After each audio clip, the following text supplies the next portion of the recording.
Netcasts you love. From people you trust. This is Twit. Bandwidth for the Tech Guy is provided by CacheFly. CacheFly.com. Hi, this is Leo Laporte, and this is my Tech Guy podcast. This show originally aired on Saturday, March 11th, 2017. This is episode 1370. Enjoy. The Tech Guy podcast is brought to you by Rocket Mortgage by Quicken Loans. When it comes to the big decision of choosing a mortgage lender, work with one that has your best interest in mind. Use Rocket Mortgage for a transparent, trustworthy home loan process that's completely online at quickenloans.com/Tech Guy. Well, hey, how are you today? Leo Laporte here, the Tech Guy. Time to talk computers, the internet, home theater, digital photography, all that technical gizzy-wizzy stuff. 8888 Ask Leo, that's the phone number, 888-827-5536. If you want to talk about tech, virtual reality, augmented reality, smartphones, smart watches, 888-827-5536. That's toll free from anywhere in the U.S. or Canada. Outside that area, you can still reach us. You just use Skype or the like and Skype out, and you'll be able to reach us from anywhere in the world. There is a chat room. Love it if you join us. The chat room is irc.twit.tv. Some nice people in there, family friendly. We also have a website you can go to with all this information and everything we talk about on the show. That's techguylabs.com, and that's free. No login, no sign up. No, I don't want your email address. It's funny. Everybody said, why don't you collect email addresses? I suppose I should. I don't want to. It's too much trouble. You can be anonymous. That's okay. Just visit anytime you need. techguylabs.com. Have you been following Vault, the story about Vault 7? Who hasn't? I'm sure a lot of people are, worried about what the CIA could do. This is a big dump of information, kind of an Edward Snowden-like dump of information about the CIA's hacking capabilities that was revealed by the website Wikileaks this week. There's some differences between what Snowden did and what whoever dumped this. I think probably the Russian spy agencies, actually, but we don't know with WikiLeaks. The difference, of course, was Snowden, who was an NSA contractor, looking at the kinds of things that the NSA was collecting about not just foreign nationals, but American citizens, got upset, decided to dump it all onto a USB drive and take it out. And then instead of putting it on WikiLeaks, which is a website where people put leaked material, he decided to give it to several independent journalists and newspapers and said, I don't have the capability or desire to vet all this stuff, but I think you need to release it appropriately without harming U.S. operations. But I think this information needs to be known. And the press worked very hard, and it continues to work hard releasing that. It took several years to release all the information bit by bit. This is kind of the opposite. An unknown actor. Don't know if the CIA will ever figure it out. And I think we could safely say there's probably is real stuff. This is be a lot to make up 8,000 pages of stuff, and it has the smell of truth about it.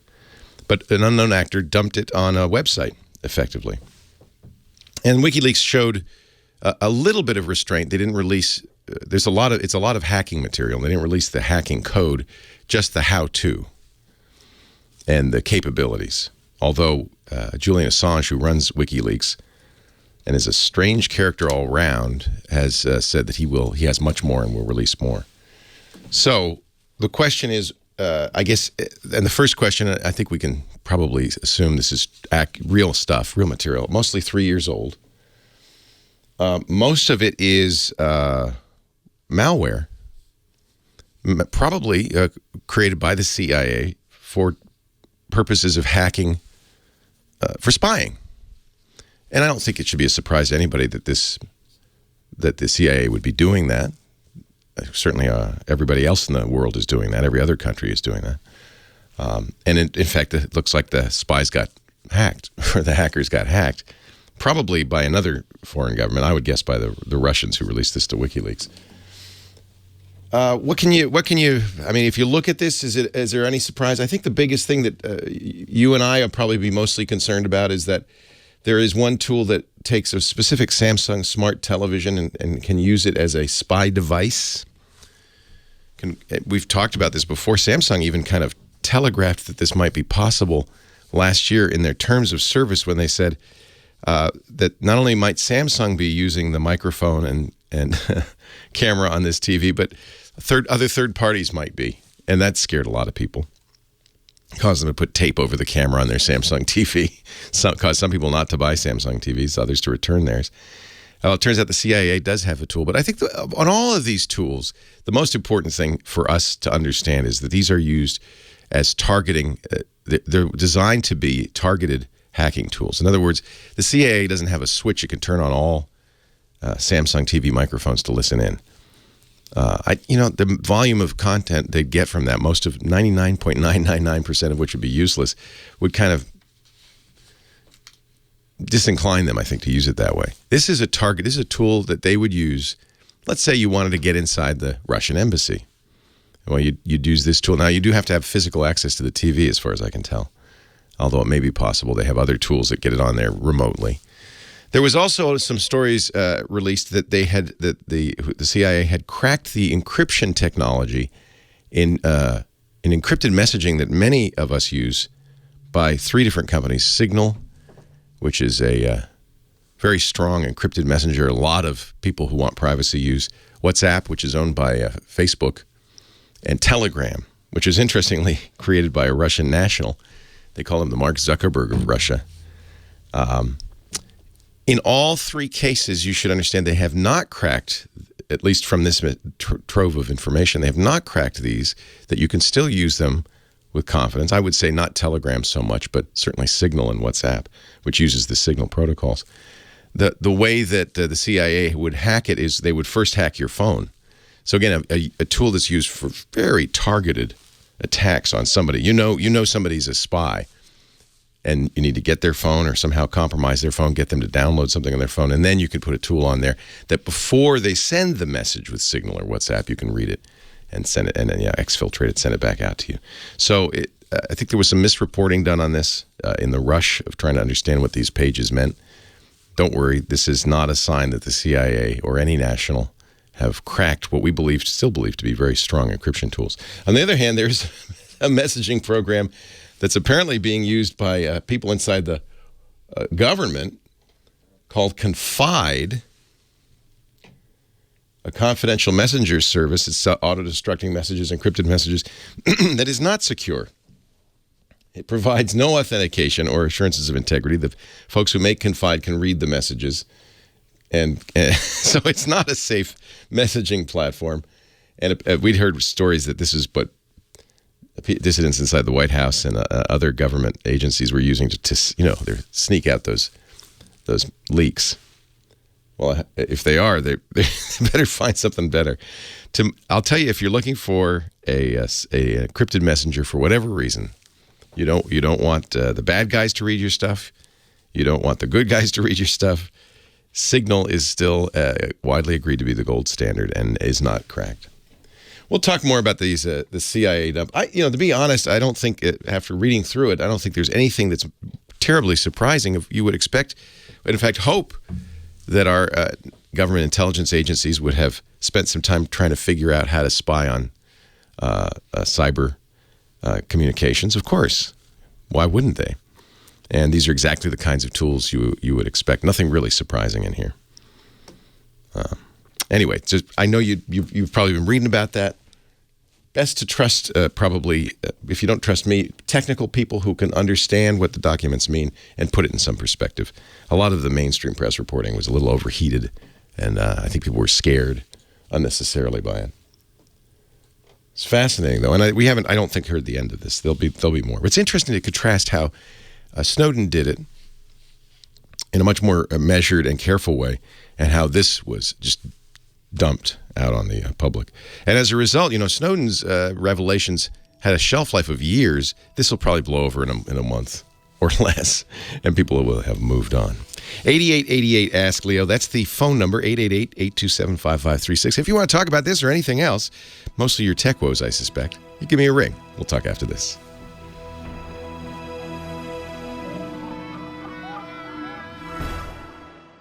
Leo Laporte, the tech guy, wishing on a star, a.k.a. Kim Schaffer, back still.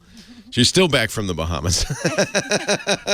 You're going to be like tagged for that with that for a long time. Yeah, I haven't flown back yet. But isn't it funny how after you do something like that, there's this continued trickle of videos and pictures, and not just you, everybody does this. Yep. You know, vacations nowadays, the vacation album goes on for months. You can only post so much at one time. Yeah, right. So you go back through them. It's kind of fun. It's kind of a way of keeping the... and reminisce on the good days. The vacation alive. Yes, absolutely. So I have given you a task to answer the phones as they ring and line up fabulous callers for this show. And I take it you've done that because my lines are blinking. They are full. Who should I start with? John in Menifee, California, just went from iPhone to Android and has a couple questions on that. Nice. Hi, John. Leo Laporte, the tech guy. Thanks, Kim. Hey, Leo. Welcome to the show. Good morning. Good morning. Thank you.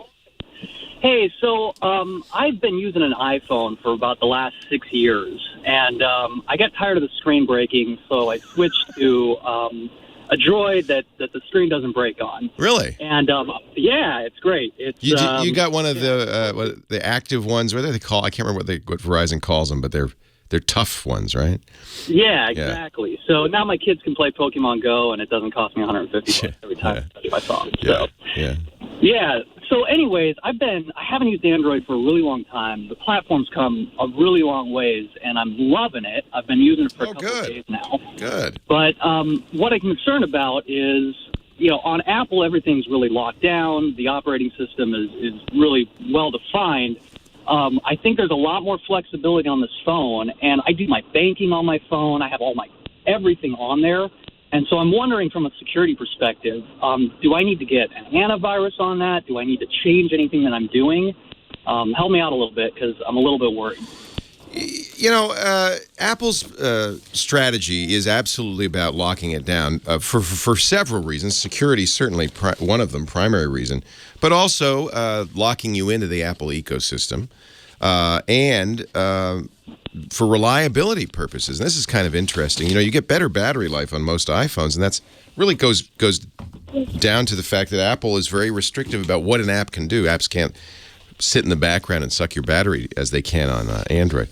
I'm not convinced that Apple's strategy makes you more secure. You have to buy everything through the Apple Store, but stuff has leaked through the Apple Store.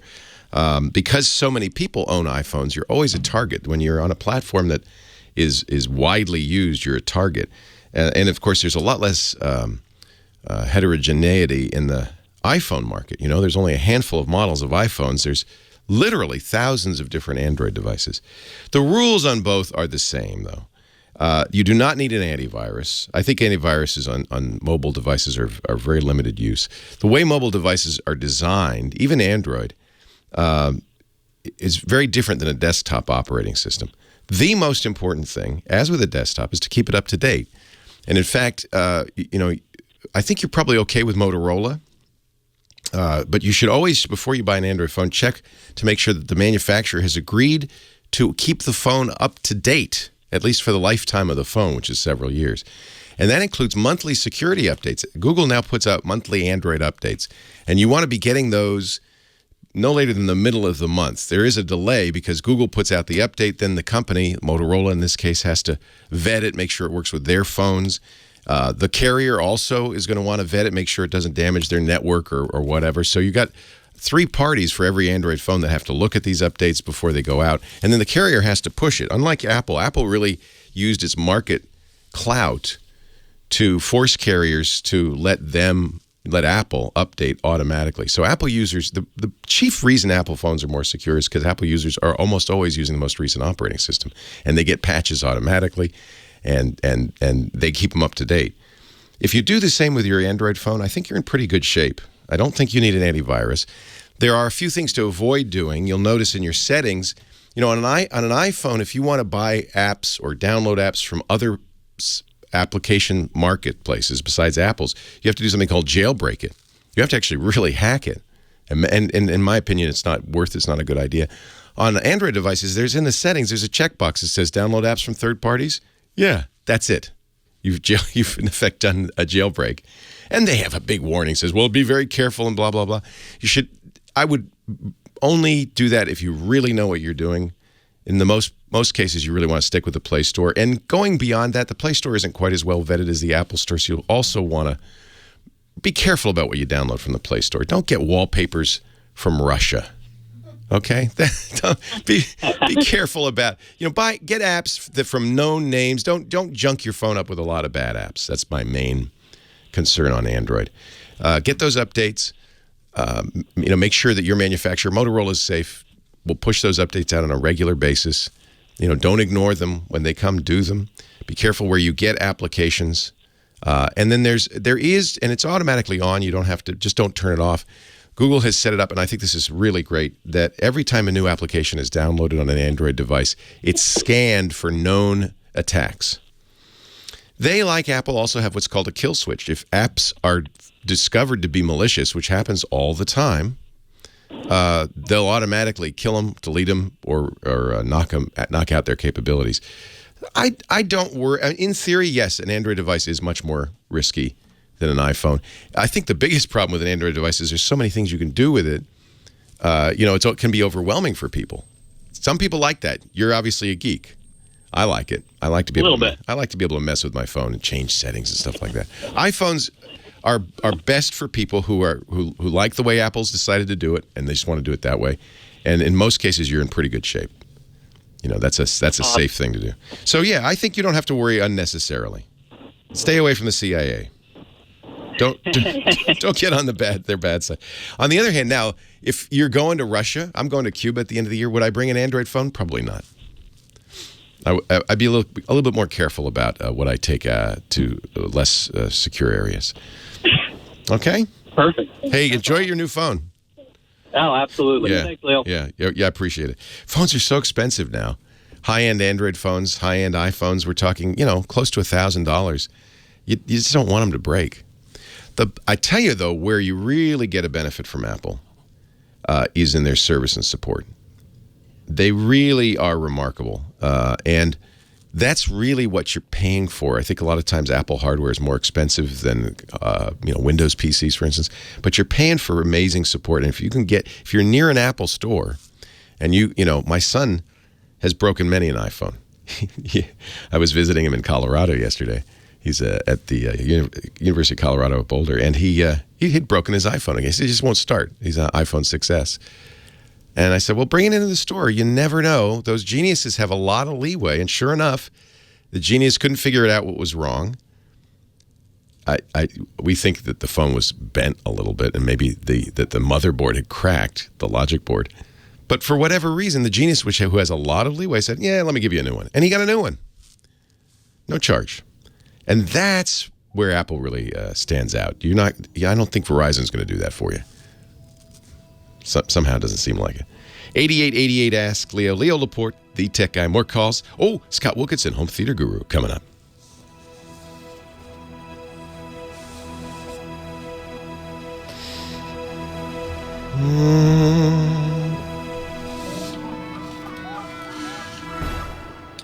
So, let's see here. Speaking of Android devices, the HTC U Ultra.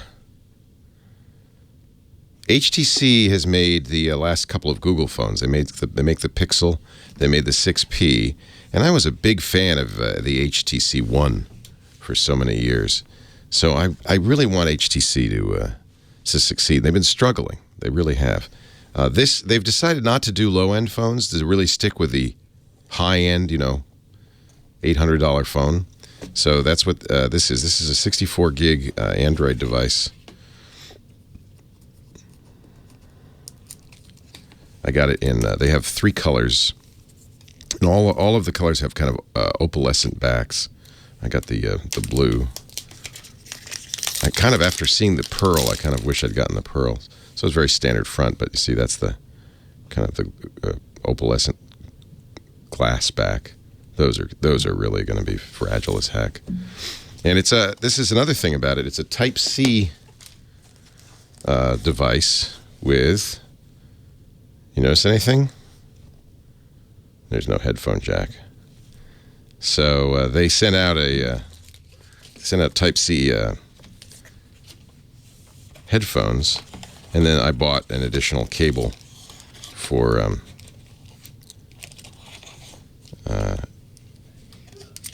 converting the headphones. But these are Type-C headphones. Look at that.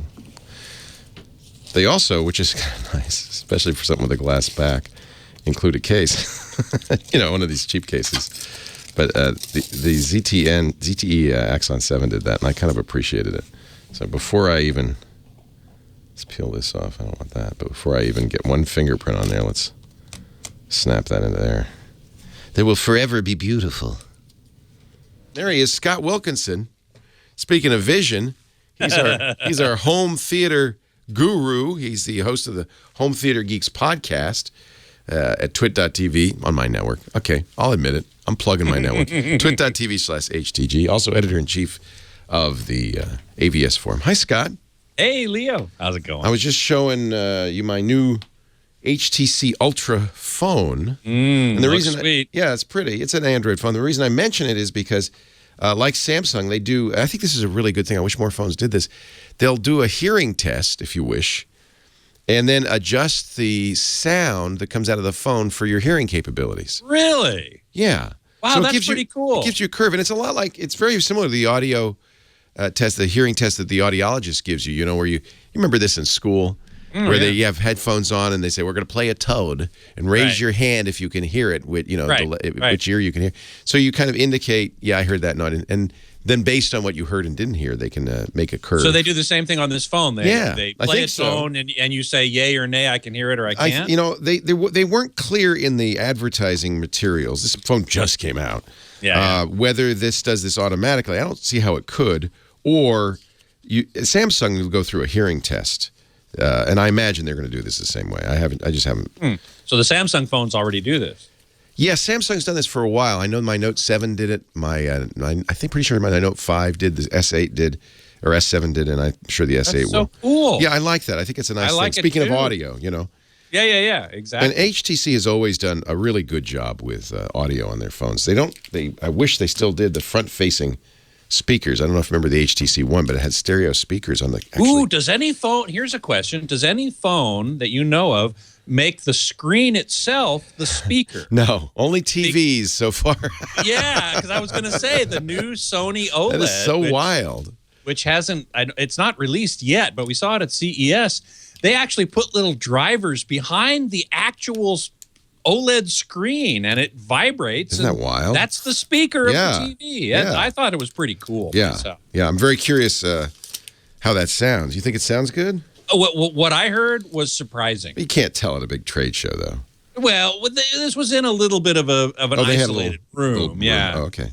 Yeah, Good. And the interesting thing is you couldn't see it moving because it's only moving, by microns probably. Right. And I would hope you wouldn't want the screen to vibrate, visibly vibrate. That wouldn't be good. But they also shunt the low frequencies off to a separate woofer.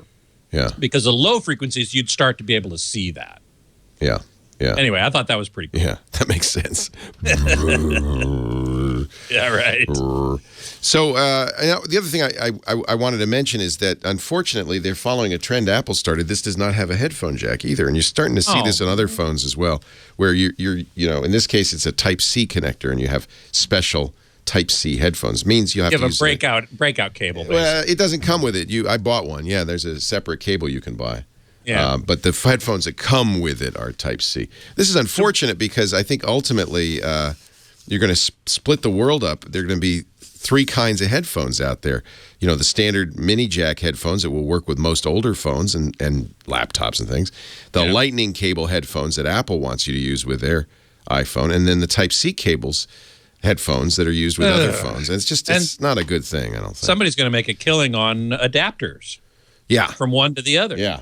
Well, I already bought one from HTC because I thought, and I think I've purchased 7 or 8 from Apple because I want to have them everywhere, right? I don't ever want to. Well, and there's also wireless. That's the fourth option, right? I mean, yeah, that's what Apple thinks. Everybody's going to go wireless. I'm not particularly happy with Bluetooth. I haven't heard the wireless headphones on the Apple iPhone 7. Yeah. But I'm generally with you. I mean, I've heard you say many times that wireless isn't as good as wired. It just simply isn't. And in my experience, everything I've experienced, that's absolutely true. There is a new Bluetooth spec for audio. You know, most phones it's A2DP. Yeah. But there is a new one called aptX. You told me, who was it created that? Was it Dolby? I think we've talked about this before. But Apple does not support aptX on its phones, only on its laptops. Oh, man. Why can't we get some consistency here? Yeah, and I would love to I have not yet used aptX. I guess the Apple AirPods do support aptX, so if you have an aptX laptop, you could use them that way. Yeah. You know, I don't know. I haven't tried it, so I can't really say. I'm always a little suspicious of wireless. Yeah, I like wired. Anyway, you have, I know, questions from your vast audience. Oh, I do have many questions. Let me just get quickly to one here. Stanford Brown has been asking, I've been searching but unable to find a great Ultra HD Blu-ray player. Even the Oppo seems to be lacking. What is the latest and greatest? Well, I have to say Oppo is the latest and greatest. I don't see anything lacking in that player at all.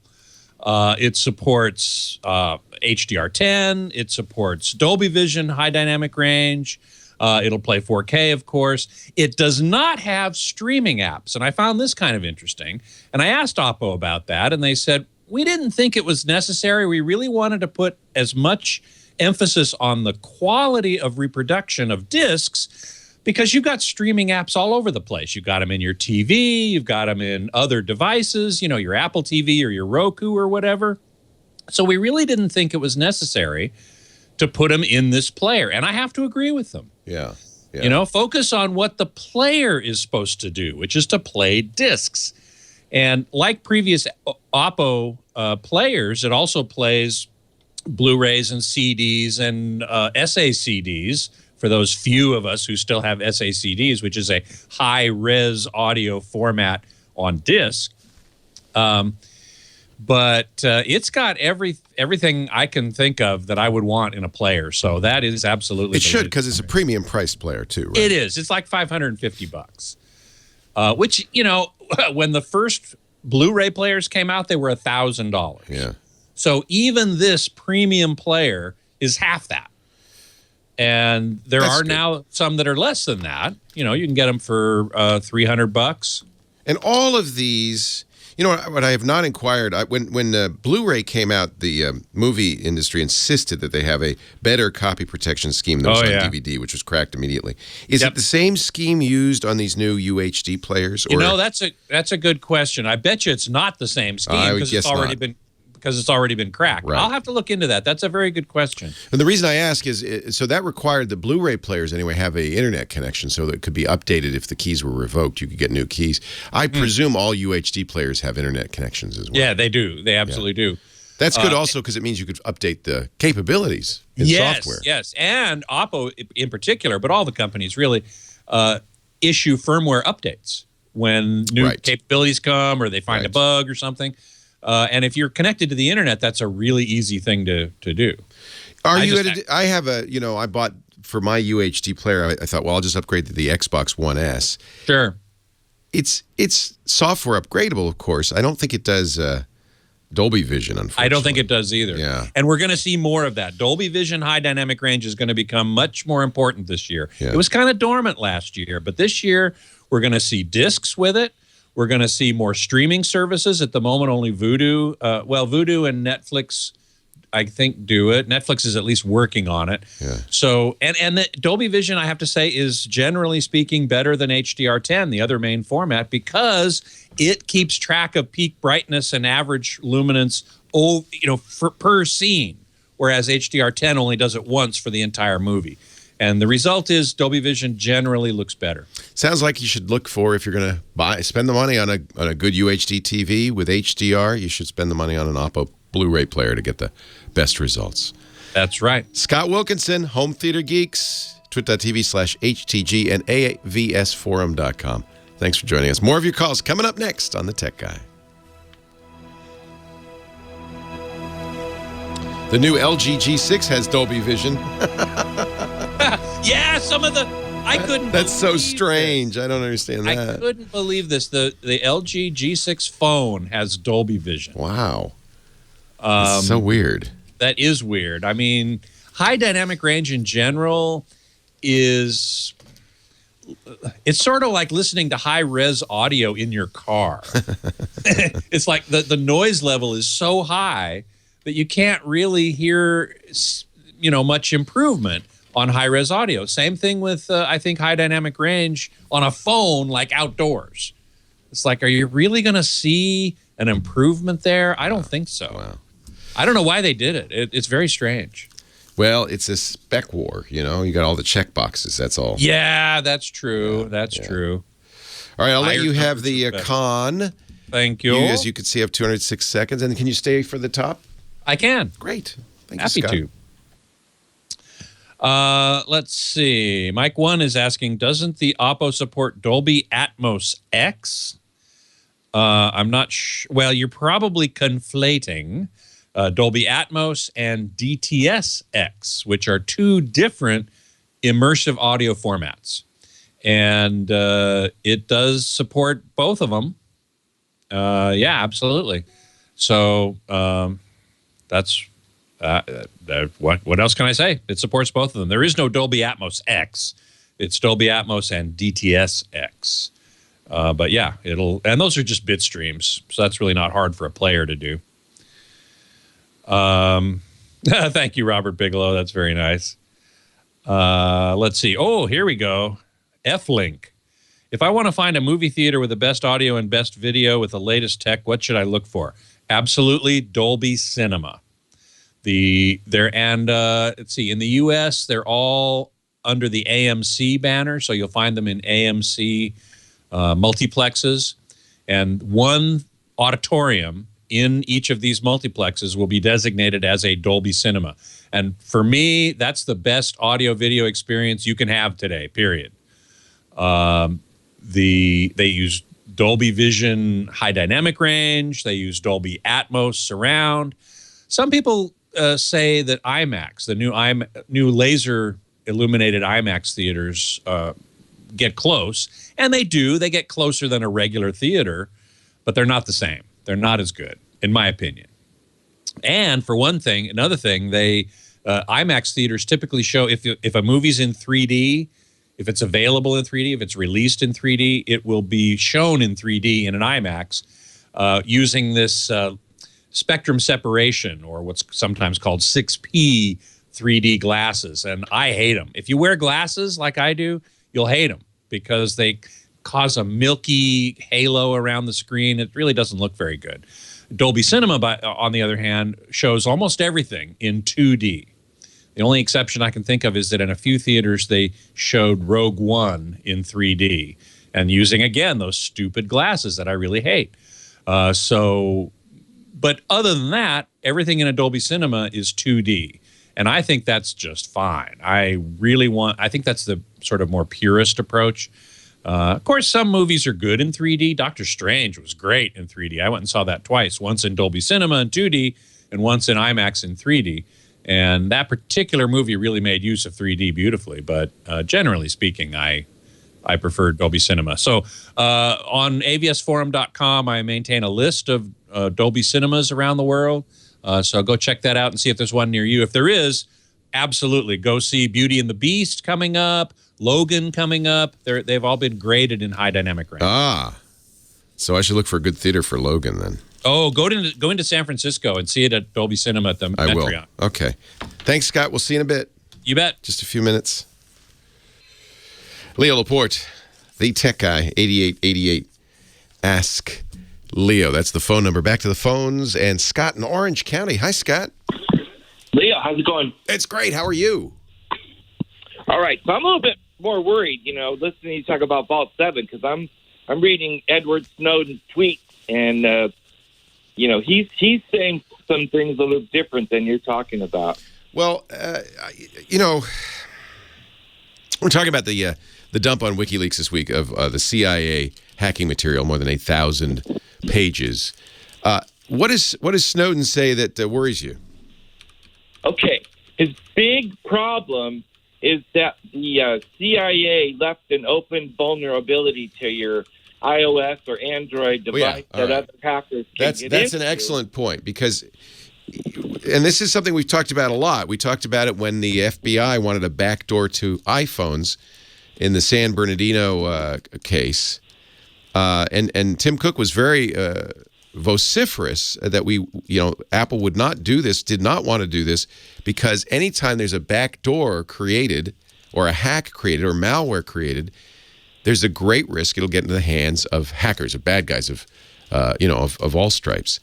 And this is a real cause for concern with this Vault 7 stuff. Now, first of all, it's 3 years old, so the hacks that we're talking about are typically they've either been patched in this time or they're for older hardware. For instance, it's unknown whether any hacks that they mentioned for an iPhone would work on a modern iPhone. It would maybe work on a 3-year-old iPhone. But Snowden's right in this respect that anytime backdoors or malware is created, there's that risk. On the other hand, you would fully expect that our nation's security folks would be making backdoors or searching for them. Gosh knows the bad guys are doing that all the time. That's why you get patches all the time. So I don't know if the fact that the CIA has created these is any more cause for concern than the fact that, there's a million hackers looking for these flaws all the time. And their stuff, by the way, is a little more up to date than the stuff that's dumped. I am very relieved that the code itself did not get put on WikiLeaks, although Assange has threatened to do so. That would be much more cause for concern, because then any script kiddie or organized crime, anybody without the skills to create these hacks would now have access to them. So that's a concern. And the fact that they leaked out is a huge issue. Just as the fact that the NSA materials leaked out through Snowden's a huge issue. You really have to question the security policies of the CIA and the NSA in those cases. So that's a big issue. So McAfee, John McAfee has come out and said that the developers... Don't listen to anything John McAfee says. The guy is an idiot. And he is also, frankly, a publicity hound. Of course he jumped on this. McAfee has no cred at all. So I wouldn't worry I would listen to what Snowden says, but remember, Snowden also has an agenda here. So I think what I'm saying here is I feel confident, I stand behind it. There's not a real cause for concern because others are doing this all the time, including other foreign national governments. It's a shame that this stuff got leaked, but on the other hand, it's a good call, to action. You need to patch your stuff. Are government agencies in the U.S. and other countries stockpiling vulnerabilities? You bet your boots they are. So are lots of third-party companies, which without the same kind of restrictions government agencies have. Celebrite, which is an Israeli company that made the hack. We believe they made the hack that was used to hack the San Bernardino phone, and certainly makes devices that they sell to law enforcement and governments that are less protective of human rights. They were hacked themselves, and a huge cache of tools was released by them. These tools exist. It shouldn't be a revelation to anybody that these tools exist. Do you disagree that our government should be attempting to find vulnerabilities as part of an espionage strategy? You did a lot of talking, so hopefully you'll let me make my point. The NSA is supposed to, we all know what they do, right? And when you read the WikiLeaks stuff, the CIA didn't want to have to go through the NSA and on a completely secret, spent millions and millions and millions of dollars developing their own software that could hack all these things. Okay, well, that's opinion. That's opinion. So it's important that you distinguish what was released and then the gloss that people like Julian Assange, who do not have our government's best or our best interest at heart, understand, has a gloss on it. That's his opinion. That's editorializing on it. That's coming from the actual documents themselves, not what he says. He's just saying this is what we found inside the WikiLeaks. That's what we did. But why these were created, that's editorializing. Of course, do you not think that the CIA would create its own tools? Why wouldn't they? Well, because the NSA had the exact same thing, but they didn't want to use that because then all of a sudden it wouldn't be secret, right? Okay. Because so nobody, if we wouldn't have had the hack, we wouldn't even know what they did, right? If they would Wikileaks it, so what is so? Okay, you're right. I mean, assuming that's editorializing again, but I think that that's probably reasonable. That the different agencies are creating their own tools, as are many other third parties. So Snowden says in his Twitter, the CIA and FBI knew about catastrophic weaknesses in the most used smartphones in America, but kept them open to spy. That's a legit but we've known that. This leak did not tell us that at all. We've known that for years. And I agree, that's a potential problem, because especially if these agencies aren't able to keep these hacks secret. Okay. So when the San Bernardino thing happened, everybody's like, Apple's like, oh no, ours is encrypted and we're not going to give it out. But in reality, the CIA, NSA, and other hackers can't get into your phone because it says it. No, it's not true. You said that's not true. They can, and they did. Remember, that's why they dropped the case. They said, oh, never mind, Apple, we got this. But most people think their phones are safe. Well, they're wrong. I think that is the most important message from this dump. But if you've been paying attention, you've known this for years. The Celebrite dump, which was arguably even more sophisticated tools, which happened a month ago, same thing. So there's plenty of bad guys making these tools. So we've talked about this for all the time. That's why I talked to the last caller and said you should update your phone regularly. That's what these updates are designed to do. It's an interesting question. Should the government reveal when it finds a hack? You think it should? I think that if we have a right to privacy, and that the government shouldn't be opening holes that other hackers can use to get into your phone because it got out. And is it? Let me ask you this: is it all right for our government to spy on other governments, or to attempt to detect terrorists through spying, espionage? Okay. That's kind of a straw man argument, okay? Because we got laws in this country where they got to go to FISA courts. CIA doesn't, because the CIA does not. Right, that's the whole point. They're not, because they're acting on foreign nationals. Yeah, their mandate is not to spy in America. No, they don't, and there's no evidence that that's what these tools are used for. But we don't know. That's the whole point. Well, okay, so when you bring me evidence that they're spying on us, just as Edward Snowden brought us evidence the NSA was spying on us, then we can have a conversation. Otherwise, this dump is no different from dumps we've seen many times before. They have hacking tools. Are you surprised? No, that's not the issue. See, that's a straw man argument. That's not the issue. The issue is people legally have a right to privacy. If this was if the whole world was hacked on your personal computer, everybody would be having a hissy fit. But for some reason, the phones, people are like, oh, whatever, government's supposed to do it. It's good for us that they've got all our phones can be hacked now. Oops, that seems ridiculous to me. Well, I hope that you've thought that even before you read these leaks. And then, by the way, not just by our government, but by their governments and by bad guys. I mean, don't you get patches on a regular basis for your Windows machine? What do you think those patches are for? But there again, my point is that they want to target politicians or like. Well, I didn't see anything in these. Maybe it was 8,000 pages. I didn't read it all, but I didn't see anything in this to indicate that these were being used against U.S. citizens. Well, that's the whole point. With the vulnerability in the iOS and the Android operating system, and the fact that hackers let that out to other hackers, and it bypasses Signal. You said Signal is safe. According to Snowden, Signal isn't safe. No, Snowden uses Signal. Snowden says Signal is safe. That's nothing to. This is not an attack on Signal. You got to read that more carefully. However, yeah, good news. We're hackable. I don't think it's a revelation. You should do everything you can to secure yourself. There's a legitimate debate whether our government should keep these flaws private. That's another debate. That's a political debate. Leo Laporte, the tech guy.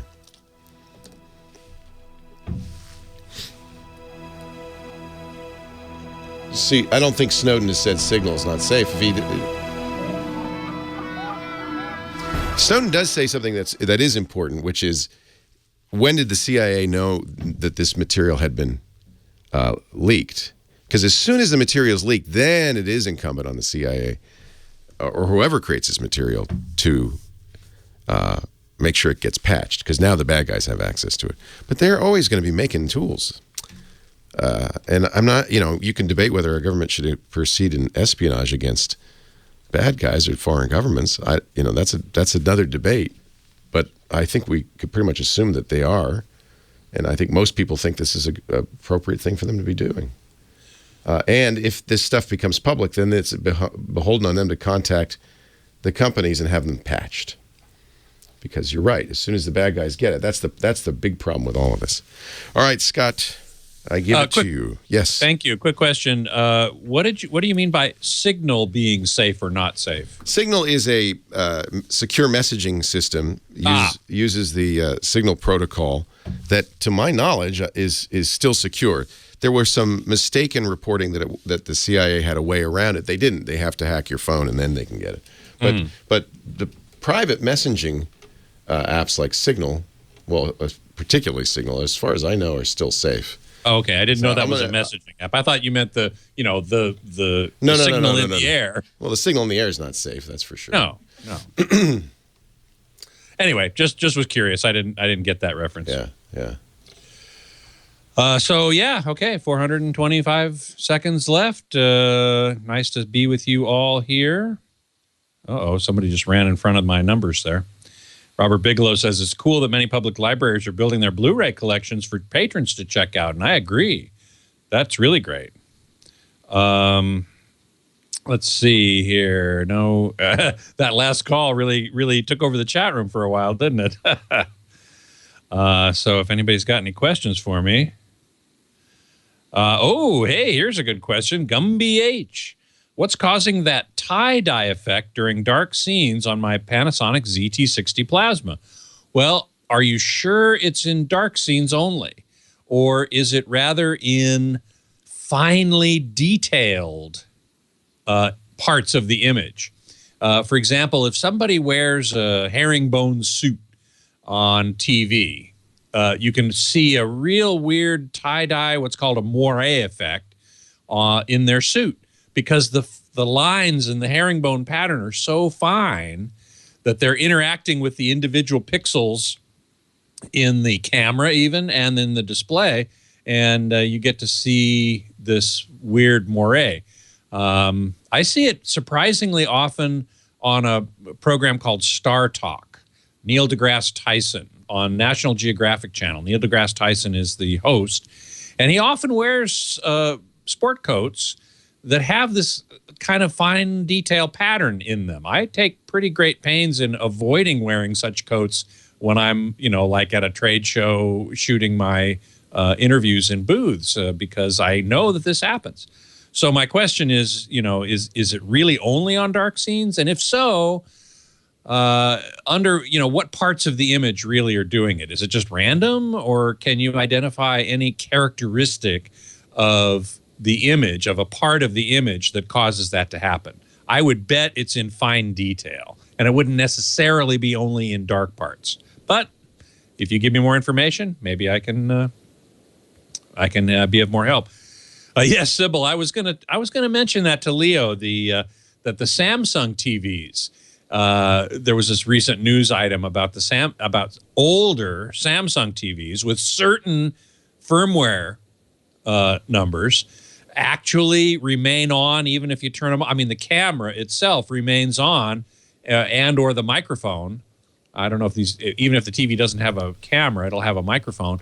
And it's been shown that some government agency, I forget which one, CIA, thank you, was listening in on the U.S. Now, isn't the CIA supposed to be international only? I don't think it said that it was listening on the U.S. I have yet to see that is what was revealed. Oh, maybe they were listening to Samsung TVs elsewhere. Okay, right. They had an exploit among many others called Weeping Angel that targeted Samsung TVs. But whether it was, I don't think that this release. I'll have to look more carefully. I don't think this release said who it was used against. The CIA is supposed to use it against foreign nationals. Against foreigners, yeah. Okay. The FBI can do it against U.S. citizens. But one would presume the FBI has similar access to similar tools, if not these exact tools. Yeah, exactly.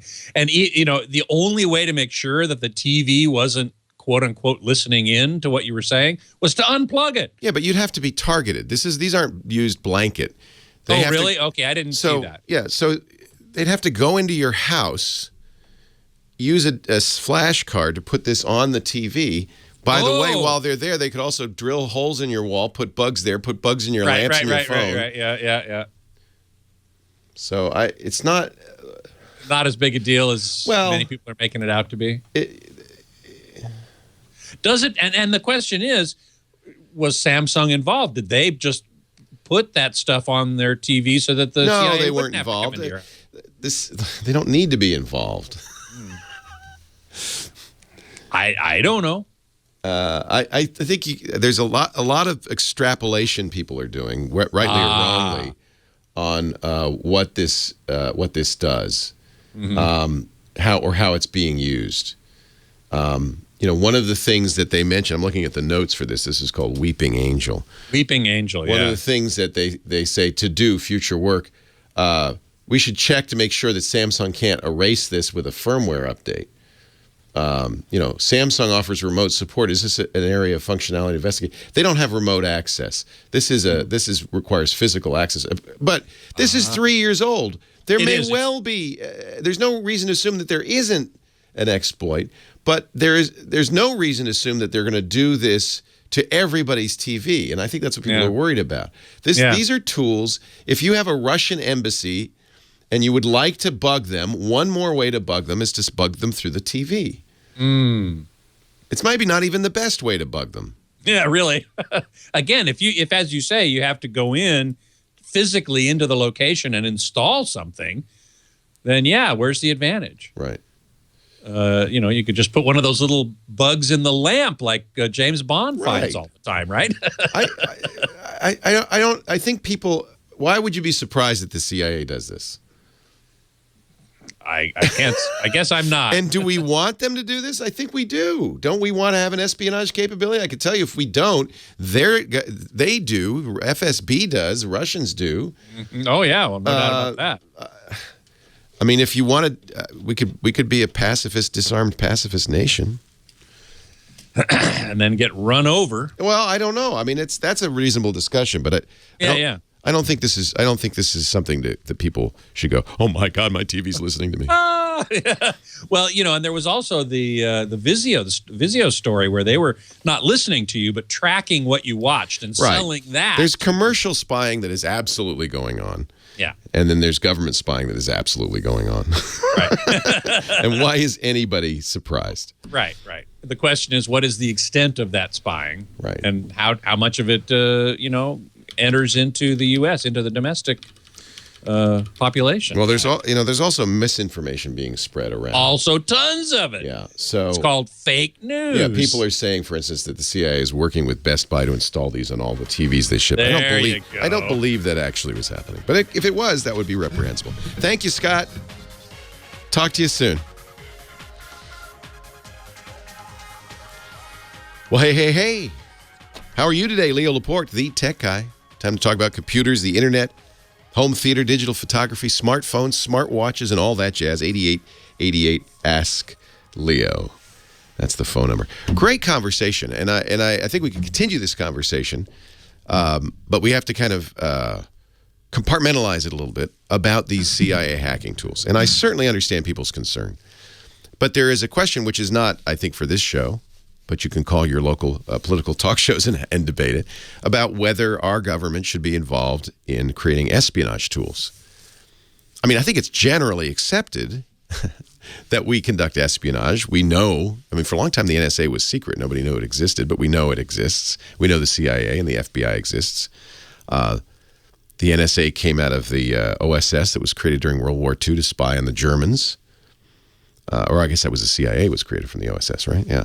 So the NSA much later. And the NSA was designed to be, frankly, a technology intelligence agency, to use technology, signals intercept and processing, things like that. So we could have that debate. I don't think that's for here, about whether our government should be creating spy tools or be engaged in spying. I think most people concede that we probably should. That's part of a national defense strategy, a reasonable national defense strategy. And we certainly know the other guys are doing it.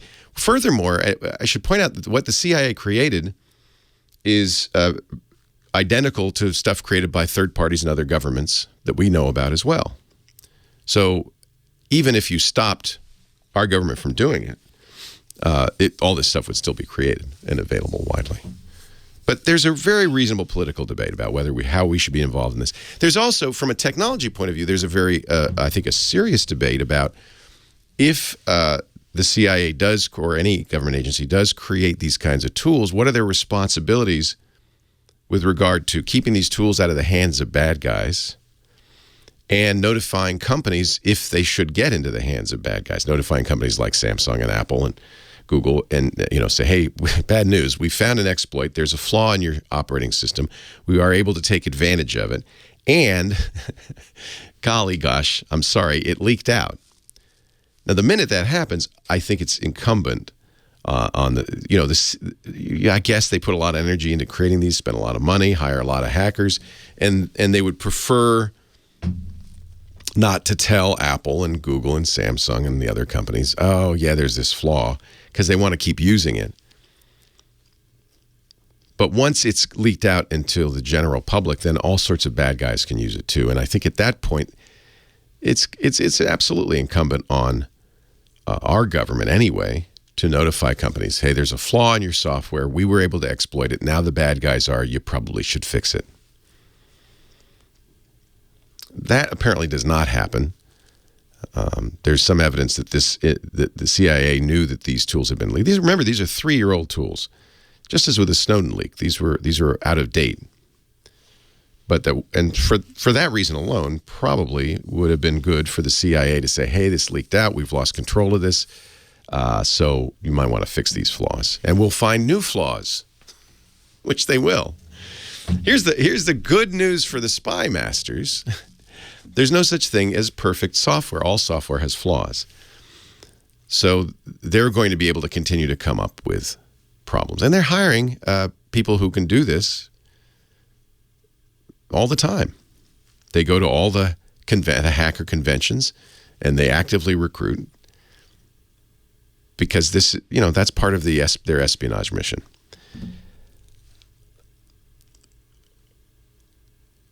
I guess the next question is, should we as American citizens, we be worried?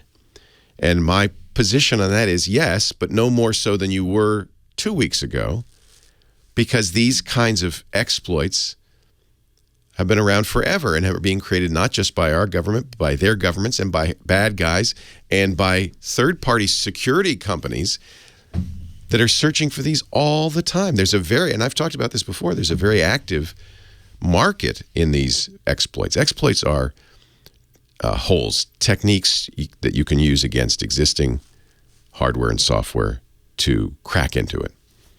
And there's a very brisk market. These are worth millions of dollars. And there are plenty of companies like the Israeli company Celebrite that actively search for, find these, and then sell them to other governments, ours, and even some governments that you probably would prefer didn't have these kinds of tools, governments that don't respect human rights, for instance. But this is not news. We've known this for a long time. It is also why I always say you want to make sure that you patch everything regularly. You want to get rid of all the holes you can. You also want to make sure, if you want private communications, that you use tools that are known to be secure, like the Signal messaging program. I've not seen anything to date that shows that has been cracked by anybody. In fact, even Edward Snowden says this is the good news.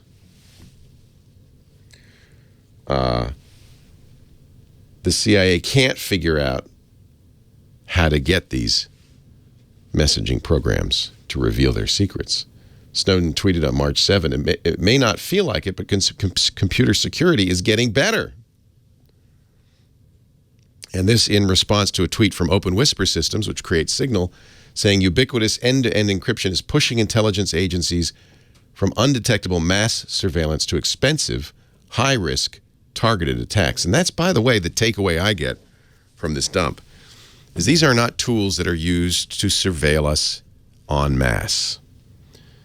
The tool that allowed the CIA to, without any warning, use your Samsung TV to spy on you is a very specific tool that requires them to have physical access to the television. Although let's not assume that that was 3 years ago. Maybe nowadays they can secretly get a virus on your system. But these are very, as Open Whispers says, very expensive, very high risk, because they're easily detected, targeted attacks aimed at bad actors, other governments, spies. These are spy versus spy tools. It's kind of, you think of it, are you safe? Anybody listening to this show can be hacked and surveilled. If you've become a person of interest to our government, other governments, to bad guys, then it is very, very difficult to protect yourself 100%. It's just very, very difficult. Most of us skate by because we are not persons of interest, and it would be too expensive to hack us individually. That's why really the people who have to worry most about hacking are big companies where the money is, celebrities, big names, where the nude pictures perhaps lie, government agencies. Those people have to worry, and those people need to take extreme measures to protect their security, and perhaps can't even do so with 100% certainty. But the rest of us, we labor in obscurity. If you're really worried, then remember, your smartphone is the ultimate spy tool, and if it can be hacked, then people can find out where you are, can listen to what you're saying, and even get video and still pictures of where you are.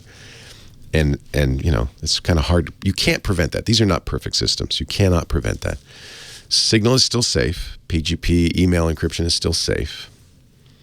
It is still possible to communicate privately, unless they put a bug in your house. And are you sure you don't have any bugs in your lights or your wall? I don't know. I hope we don't. It's good for us to know. It's very good for us to know about this. If you've been paying attention, it's not a revelation. And I don't think there's cause for mass paranoia. I hope not. Because I think technology offers us so much. Access to the internet and our smartphones in our pockets are so valuable that I think it's worth the risk. Leo Laporte, the tech guy.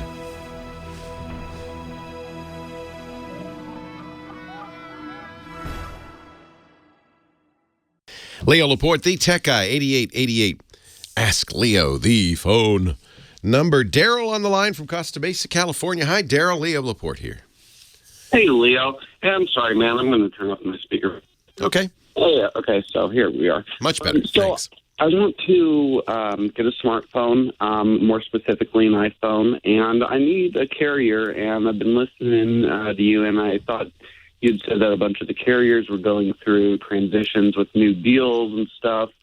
So I don't know what to do. I'm poor, so, I'm just looking for the best deal. I think I'm probably looking for like an SE or something, just because I can't I can't pay. No, the SEs are great. The SEs are, they're relatively expensive. A lot of people like them because of the smaller screen, the 5-inch screen. They're the size of an iPhone 5, but they have the guts of an iPhone 6S. So they're modern. They'll be kept up to date. I think the iPhone SE is a big seller because of that. I think a lot of people choose it. There isn't, when you're buying an iPhone, you're buying the high price spread. So, that's the best deal you can get, unless you buy a used one.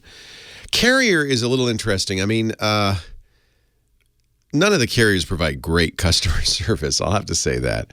Some of it really is going to come down to who has the best signal in your area. Whose data and and then of course price.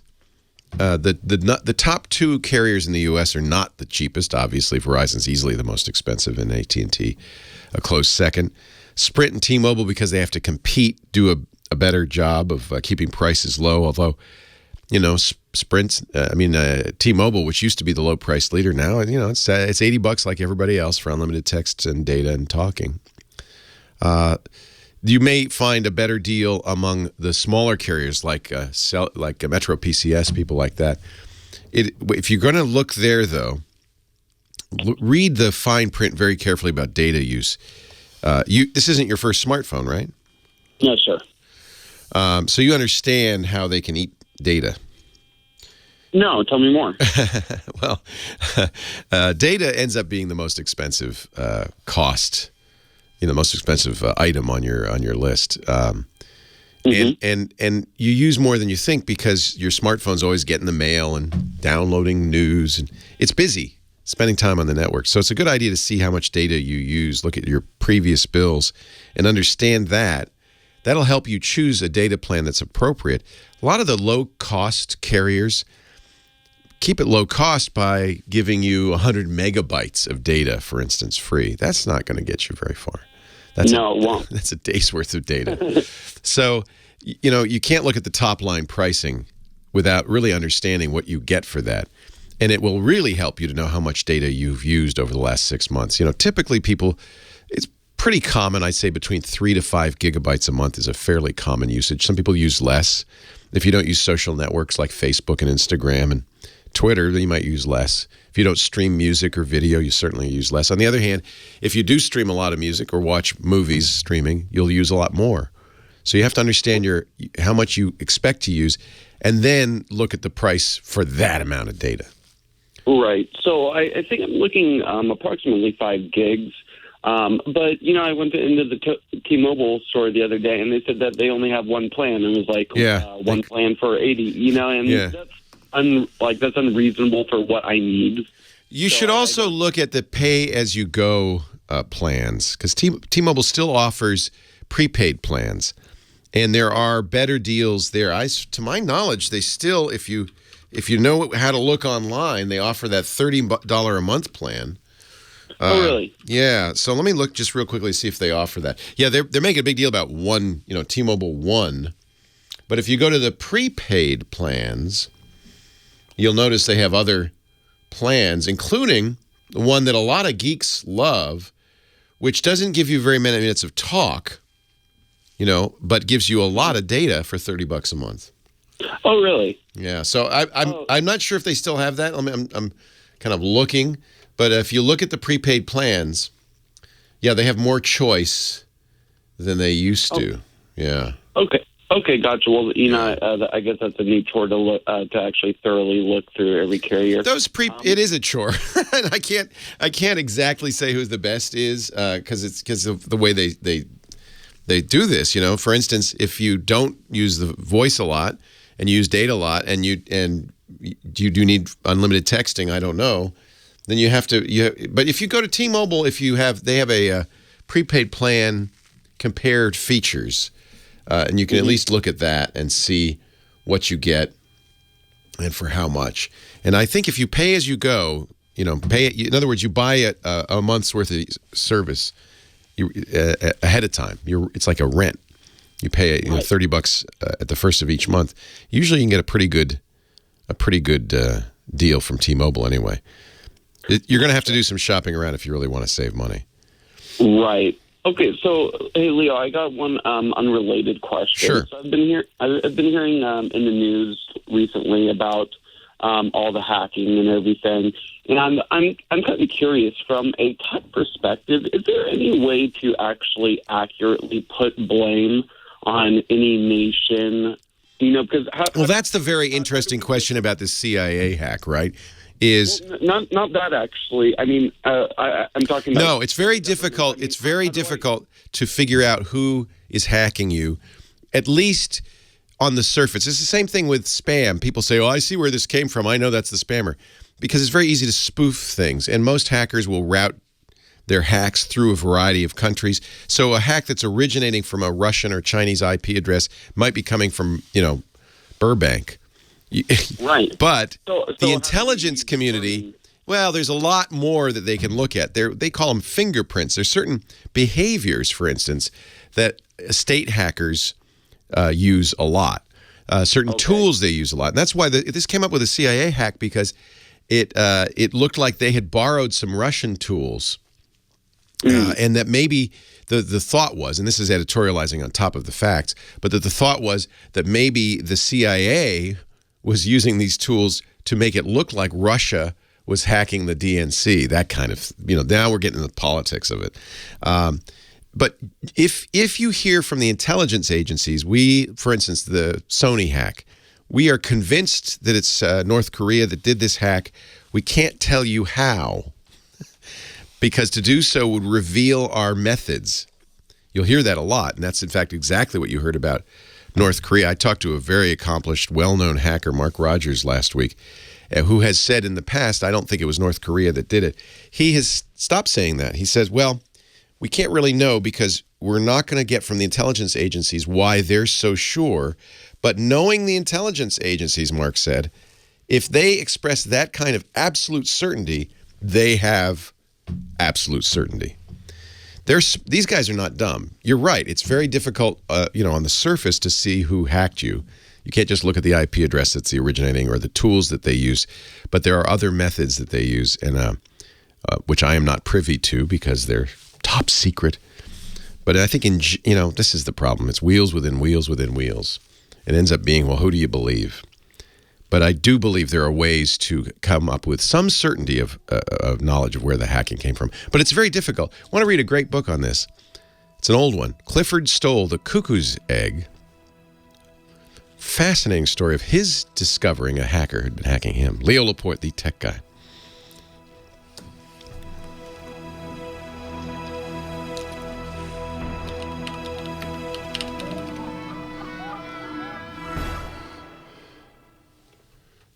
He's quite a character, but he discovered that he had been hacked when he's a Berkeley astronomy professor.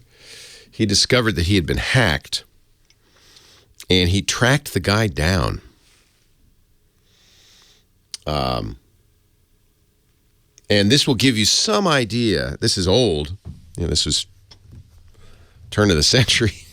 But this will give you some idea of what's involved in backtracking and figuring out who's hacking you, and it's a lot of work.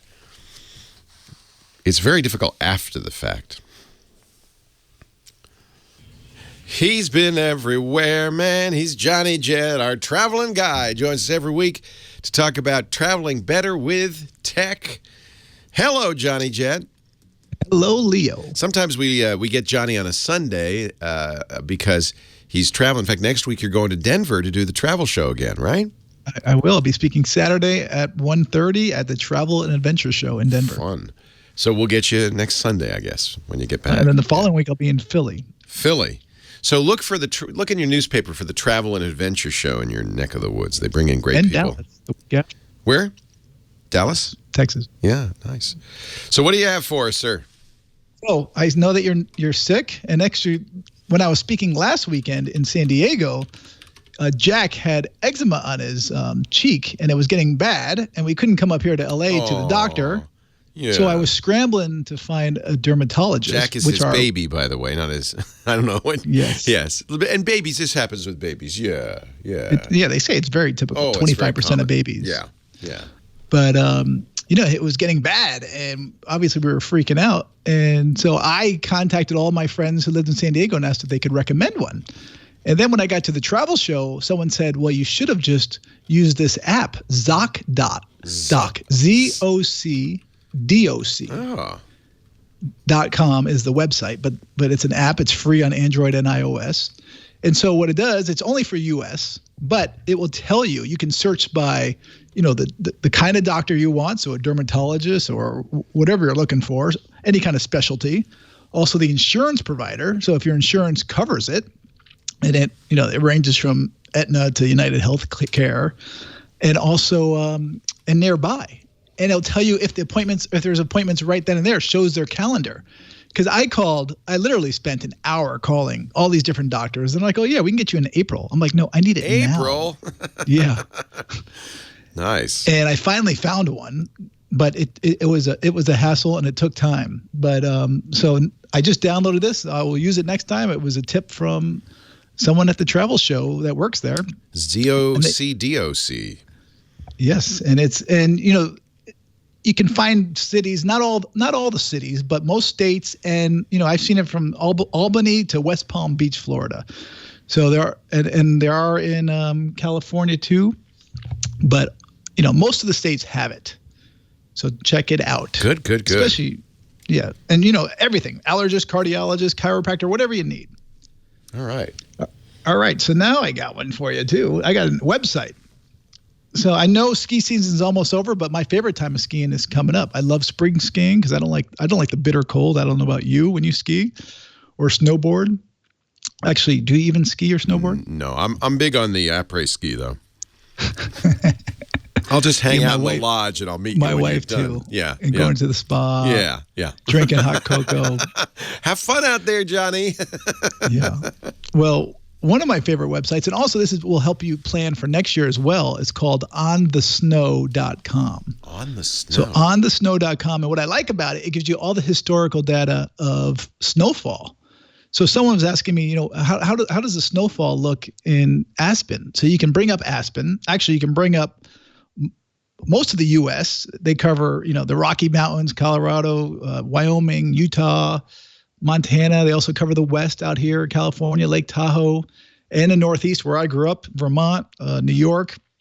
They even have Connecticut. webcams so you can see it live, see how it's looking. That's awesome. And I love that. But I really think it's cool that you can see all the historical data. You'll show you the calendar and the dates and how much snow they got so you can plan. And it goes back to 2009. Wow, this is really great. And obviously it shows you how many lifts and chairs are open, which is important when you're going out. And they also cover not just the U.S., Canada, and also the southern hemisphere, so New Zealand, Australia, and South America. Although Australia doesn't have, I think they only have one or two mountains. Not even mountains, are like hills. I'm going to sign up for this, the Powder Alert newsletter. We've got a powder alert in Jackson Hole, 6 new inches of snow in the last 24 hours. I'll sign up for that one too. Yeah, you like the powder? You spring powder. Now you're. No, I grew up skiing on ice. Yeah. So I do not like the powder. I like it. You like it crispy. Yeah. Nice and hard. This is But awesome. it hurts when you fall. And they even have webcams with the best 72-hour snow totals. 19 inches in the Hoodoo ski area. Wow. In the where? I don't know where that is, but it doesn't matter because I'm going there because that's where they just got 19 inches. I don't even know. I don't know the Hoodoo. I don't know the Hoodoo either. Whatever, it's Oregon. Yeah. Sounds like Oregon. Yeah. Well, yeah, it is. Oregon ski resorts. Yep. Okay, Nice, good. Nice. Look at that. This is great. This is a skier's paradise. onthesnow.com. For sure. Now, if And you it's been come up with around. one for the hot toddy and the lodge crowd, we've just got 14 inches of new hot toddies. And there's a roaring fire in the fireplace. That's for me. That's the one I'll do. And I usually give you a tip, but one of your listeners emailed me, and actually I've got this from one of my readers as well. They were worried they've read in the news this week that the EU might be requiring Americans to get a visa. I saw that. And so, she was worried about booking a trip for the summer because she said, what if I have to get a visa? Will it take too long? Will it cost too much? So the answer is I would not worry about it. I highly doubt that Europe is going to make Americans require a visa. And the reason why is because America requires visas for 5 countries: Bulgaria, Croatia, Cyprus, Poland, and Romania. And they want everyone in Europe and the EU to be able to come to America without that. So they're kind of threatening us. I highly doubt they're going to make us do it. But even if they do, you'll be able to get a visa in plenty of time. And I think it'd be like Australia, where you can get it, you can get it even at the airport. And they charge, I think it's $15. And a good travel agent will do it for you for free. Yeah. So I wouldn't worry about it. I would book your trips, and the airfares are really low right now. But that's a good reason, by the way, to have a travel agent, because those are the kinds of things you go, help me. What's going on? What should I know? Because they spend their energy, keeping an eye on this stuff, like Johnny does. Well, so many people go to the airport and they don't realize that, they need a visa for that country. And some countries, it takes time to get one. So you will not get in. And by chance, they let you on the plane, which they usually don't. They usually catch it in advance. But if you get to the country, you'll have to fly right back home. Turn right around. Yeah. So Russia's like that. Russia has very strict visa rules. Yeah. Brazil is, I think it's $160. You got to do it in advance. You got to go to the embassy. Mm-hmm. So that's my tip. It's also a good reason to go with a tour or a cruise, because they're going to be responsible for that as well. In fact, if you're on a tour in Russia, as long as you stay with your tour, you don't need a visa, things like that. Right. I did that in St. Petersburg. Yeah, me but too. you can't leave the tour guide. Like I wanted to walk around. No. You got to be on that tour. They got to keep an eye on you. You never know. Yeah, you got to keep. And you got to keep your passport on you, because they do random checks there. I've never been checked. They do, huh? Yeah. I've never been checked, but I've seen them check people. Yeah. I was when I was on a please.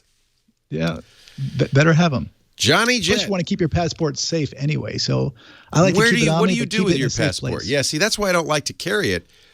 So there's two things that always come up for me. One is you go to some places, they'll take it. Like a hotel will say, "We'll keep this overnight." The cruise ships often keep their passport. Italy, especially. What can you do? You got to let the cruise ship. The cruise ship takes it, and it's safe. I'd rather right? have the cruise ship have it because it's safe there. Yeah. If a hotel wants your passport, you give it to them, right?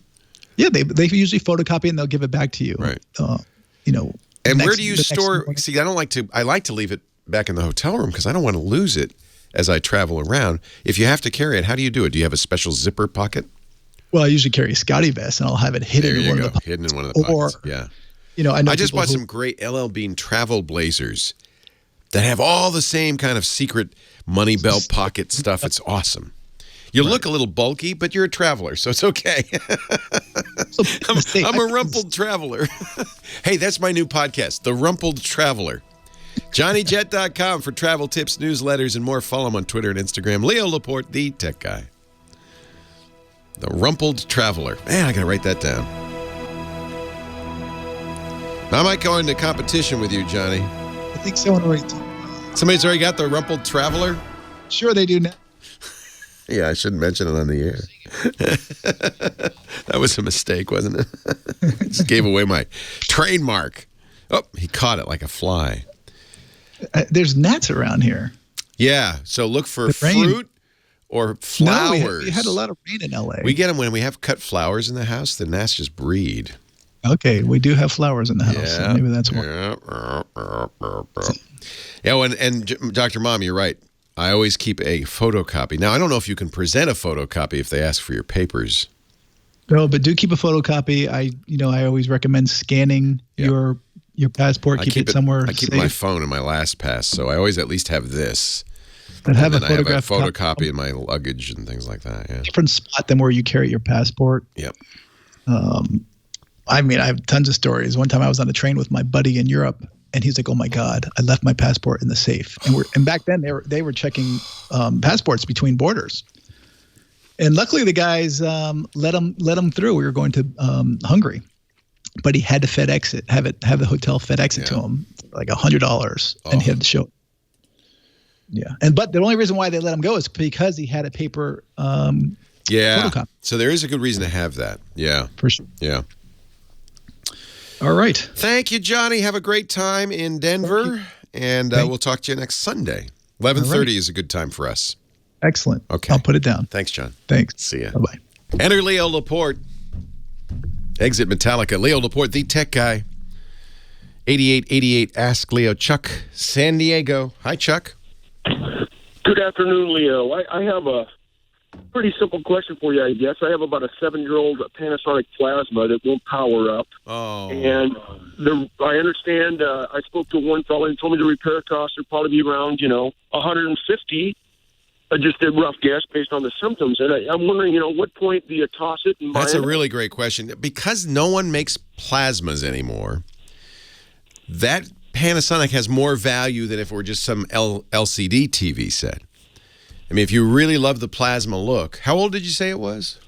It was manufactured in August 2010, according to the sticker on the back. So it's kind of old. Plasma does, it's funny, 6 years old. In the old days, you keep a TV 30 years, right? But nowadays, technology changes rapidly. It's almost worth keeping that Panasonic around. I have a Panasonic Viera plasma that is, it's probably 4 or 5 years old. And it's a great TV still. And so it's kind of, how big is it? It's a 42. Okay, so for that price, you could replace a 42-inch TV for a couple $100. Right. So at that price, maybe if it were a 55 or a 60, ours is a 70. I'd gladly pay $300 to keep it going because it's the great picture. If I can ask you one more question, since I'll be replacing a TV, I can shuffle them around. Yeah. I have kind of an outdoor area, a covered patio, and I have a TV mounted out there that, on a Saturday afternoon, put on a little college football and throw something on the grill kind of thing. Yeah. So, with that, if I were to replace, some of the sets and shuffle them around, what would be the best thing for outdoors when it's pretty bright outside often? Yeah, LCD is easily the brightest. And it's the reason LCDs have basically put everybody else out of business, because people want bright TVs. They don't want to darken the room. They also, bright looks better. Your eye, when you see colors popping, people run their TVs too bright. They run their computer screens too bright because it just feels better, looks better. So LCD for sure is the brightest. And, you can look at specs or you can look at them. You can't really judge a TV in the showroom because they're already set at the showroom setting is usually a very bright setting. I would say, it's an older TV. It's not a huge one. It would be replaceable. Modern LCD technology, LED backlit technology is quite good. So, it's probably worth it. If the guy doesn't know what's wrong, if he said to you, I could tell you what's wrong, it's the power supply, it's going to cost $150 and $50 labor, then I'd say maybe do it. But he doesn't know what's wrong, and you could get $150 in, and he can say, yeah, it's going to be $600. And at that point, there's really no reason to save that TV. Right. Okay. Well, I appreciate it very much. My pleasure. Thank you. Yeah. Plasmas, I have the old Pioneer Kuro. We have it here in the studio. We save it for like football games, important things. It's a great looking TV. Plasma is not will wear out. I think the newer plasmas in anything in the 2000s is a newer plasma should last a fairly long time. I remember our original plasmas back when we got them for Tech TV in the late 90s or maybe 2000. Those things got washed out, worn out in a few years. They got burned in. They did not last. Plasmas have gotten much better. What happens, the reason is plasma is kind of an interesting technology. There's a gas stored in a cell that gets electrically excited, the gas then glows. That's how a plasma TV works. That's how it gets bright. It glows. The problem is that those cells with the gas, they can leak just over time. And so they get dimmer and dimmer and dimmer. They don't glow as brightly over time. They're also very susceptible to burn in and so forth. Plasma's been phased out. Nobody makes plasma TVs anymore, unfortunately. It's all LCD. You might see LED. That's still an LCD. It's just backlit by LEDs. Those tend to be brighter.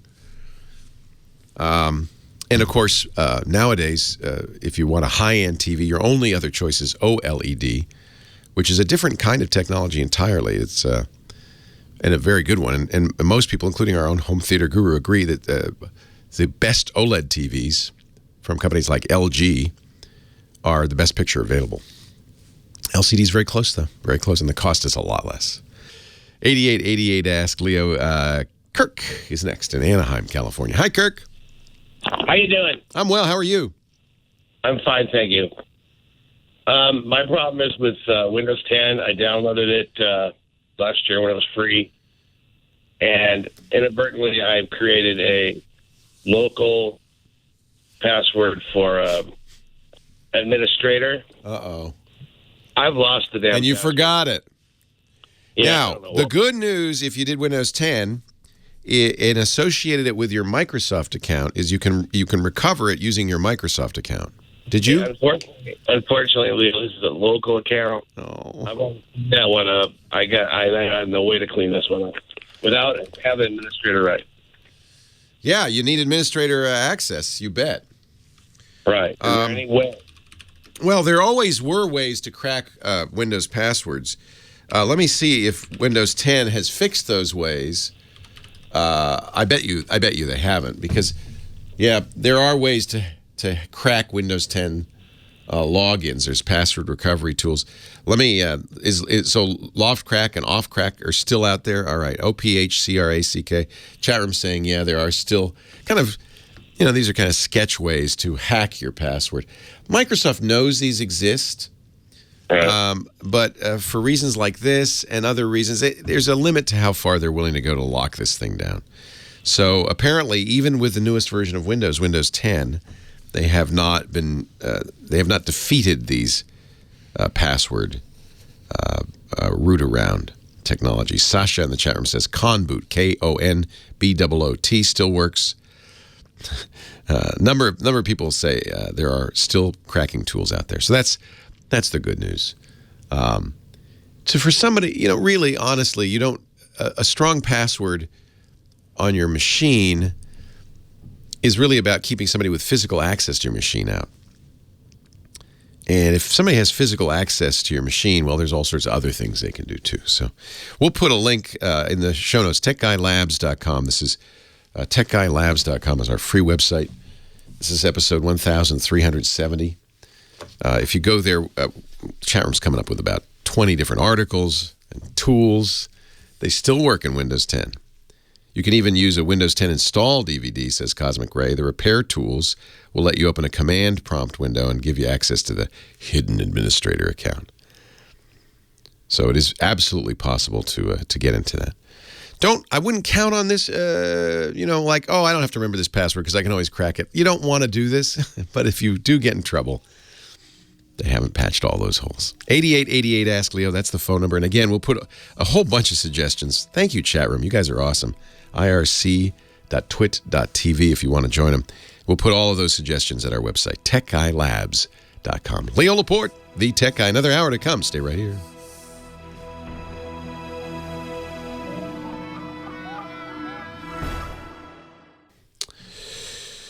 Our show today brought to you by those good guys at the #1 mortgage lender, at least in my book, Quicken Loans. They're actually technically, in terms of loans written, #2, but they are big. And more importantly, they're #1 in customer satisfaction. Quicken Loans is awesome. They've also got a little soft spot in their heart for geeks. They are geeks. It's one of the reasons Quicken Loans does so well. They're very technologically savvy, and you want to go with I think if you're buying a house or you're refining, of course you want, everybody can offer you roughly the same rates. You want to go with somebody that makes this process easy, that makes it transparent, that's trustworthy, and that's why I think Quicken Loans is such a great solution. And they've really reached out to the geeks with this new product they call Rocket Mortgage. It takes the entire mortgage approval process and puts it online. It puts it online. So you can do everything you would do. You don't have to go to a bank. You don't have to go to a mortgage lender. You don't have to go through papers and find your check stubs. Call the bank, say, can you mail me the statements for last year because I don't have. You don't have to do any of that. You do it all electronically. You submit the pay stubs, the bank statements, everything with a touch of a finger. And because it's all electronic, it all happens and turns around very, very quickly. You'll get approved in minutes for a loan that's just right for you. You can even, in real time, change the rate, change the term, and see what the impact would be on the bottom line. And this is really nice. It's completely transparent, very fast, completely online. It's called Rocket Mortgage, and it comes from the best, QuickenLoans.com. Whether you're looking to buy or refi, lift the burden of getting that home loan with Rocket Mortgage. Skip the bank, skip the waiting, go completely online, QuickenLoans.com/techguy. You may not be buying a house today, but maybe tomorrow you're going to look at open houses. Just keep this in mind, QuickenLoans.com/techguy. Equal housing lender, licensed in all 50 states.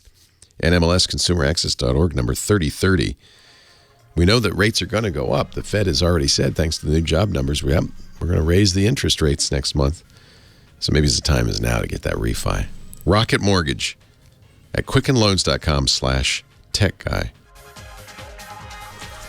Well, hey, how are you today? Leo Laporte here, the Tech Guy. Time to talk computers and the internet and home theater and digital photography and smartphones, smart watches, and all that jazz. 8888 Ask Leo, the phone number if you have a question or a comment or a suggestion or you just want a little hand-holding on the information superhighway.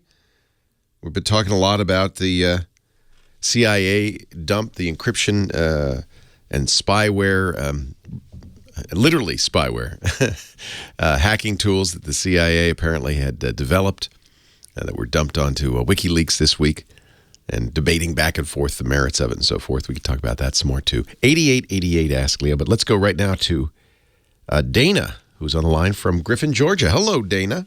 Hey, Leo. How are you today? I'm very well. How are you?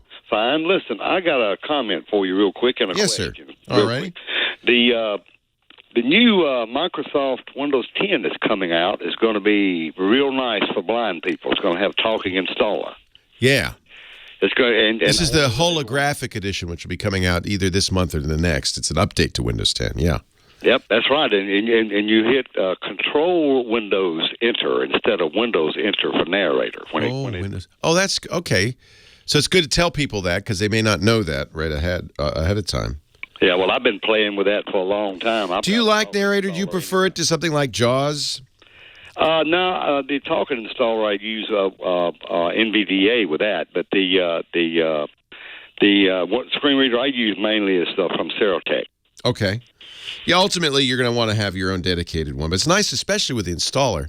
I love that with an Apple and a Macintosh. When you first turn it on, if you don't do anything right away, it'll start. The narrator will start and start telling you what to do, which is great. I think.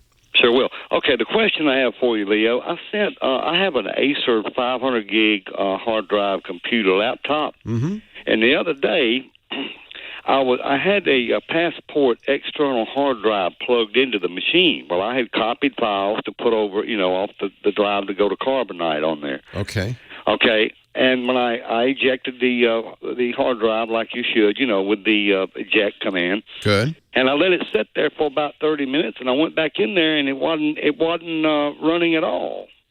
The computer had shut down, and when I powered it up, nothing happened. So I sent it back to the factory, and they replaced the battery. That's what they did to get it back running.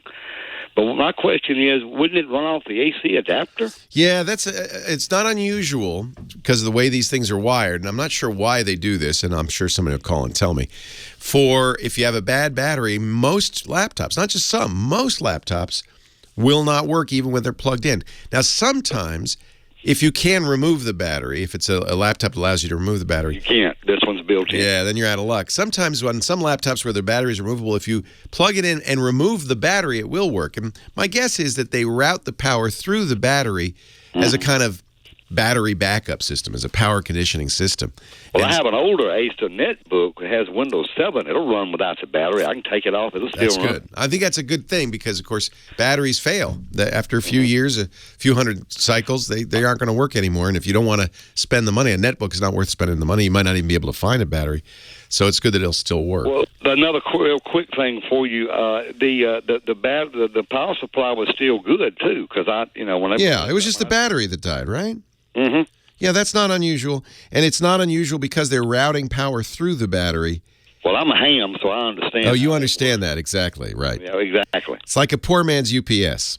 Yeah, exactly. All right. But another thing real quick, the Windows, I had taken the Acer stuff off and put a clean copy of Windows 10 on, but that wouldn't have anything to do with it, would it? No. You mean the failure? Yeah. No. Yeah, I was curious about that, too, because I had put Windows 10 back on. I didn't like all that stuff popping up. I don't blame you one bit. I do not blame you one bit. I'm going to do that again to it, too, as soon as I get these files. There is a possibility that there is some, among most of what you have on there is what they call trialware. Acer gets paid money by McAfee and others to put software on there. Mostly that's what you're losing. But some companies put custom software on there. Typically, it'll be system updating software. It'll be software to manage some of the hardware that's over and above a driver. Like, for instance, a lot of laptops have, Windows has built in its own Wi-Fi controller, but the company might also add a Wi-Fi, little Wi-Fi app from the company that made that particular card. Well, can I take off Acer Care Center? Will that hurt anything? I would take it all off personally. Okay, take it all off. But and I don't think that had anything to do with the battery issue. But understand that the trialware absolutely take off with no compunction. But there may be some stuff that Acer puts on there, like keeping firmware update software, stuff like that. That will just mean that you'll have to do that, yourself. You'll have to pay attention to that yourself. Okay. All right. Well, thank you, Leo. All right. Nice to talk to you. Good to talk to you again. Have a good one. 7-3. All right. Take care, Dana. Yeah, I wish companies wouldn't do this. If they didn't put the trialware on there, then you could say, well, I have the Acer installed with some additional Acer utilities that I need to have, so I'm not going to mess with it. But because they junk it up so much with trialware, I think a lot of users just say, well, I'm going to blow it all off and just use the standard Windows default install. And that, I can't, most cases that's just going to be fine. I don't think it's anything to worry about. It might be a matter of convenience, some of the convenience tools that they put on there. In some ways, it's worse. You don't want two Wi-Fi applications, right? You want the one that Microsoft provides. Use that one, and sometimes then you get an Intel Wi-Fi app, and it's confusing and unnecessary, and they could even conflict. Reb, Los Angeles, Leo Laporte, the tech guy. Hi, Reb. Hi, Leo. I'm a consultant. I design fueling stations mainly for fleets, like at bus, LA Metro and New York City Transit and that kind of thing. Yeah. And so buses come in, they get fueled, and they connect for 5 or 6 minutes, and then they continue on to the next station to get vacuumed and cleaned and that kind of thing. So what I'm looking for is some sort of software that can illustrate and simulate each stop and show how long, when they stop at the cleaning station, it's 6 minutes, and they'll stop at the fueling station, it's 4.5 minutes, and 2 minutes in between, and kind of illustrate. Not any when I do searches on the web for illustration, I get. No, you want it automated. You want like a little graphic that will show the stages of it. Box moving through and show it stops here, and then you can kind of speed it up and accelerate the timeline and show the client that the customer this is what is going on, and if you change this process, it'll speed up or slow down the other processes. You want a dashboard in effect. Are the machines that this is going to run on, are they Windows machines? Yeah, I mean, I use a Mac, but we have Windows machines in the office too, so either is doable. Well, as you know, if you're a software developer, a lot of times, somebody will custom make something to do this. That's part of the software itself, is the UI. But there are also, I'm sure, libraries. That's what you're probably looking for, that'll do this. And then even at a higher level, there are kind of apps, dashboard-style apps, that will do this kind of thing as well. I'm thinking even on the iPad, there are some great dashboard apps that will read data from a source and then display it graphically. Well, okay, so I'm not looking to pull in the actual data and show it. It's more modeling and. So this isn't real-time data. This is just so somebody can look at it and see what it looks like. If we change this parameter, then this will happen to the rest of the process. Got it. A bus stops in this spot for 5 minutes, and then it takes 2 minutes to move it, and then the next spot for 6 minutes. But if we change the first spot to 3 minutes, what's the impact? And what does it sort of graphically look like? And as far as buses moving down a line of almost like an assembly line kind of a process. So something that would illustrate, and I could type in, okay, station 1 is 3.5 minutes, and then. Hang on a second. We're going to take a break. I hear the magic music, but I think I have something that might work great for you. Keep listening. Leo Laporte, the tech guy.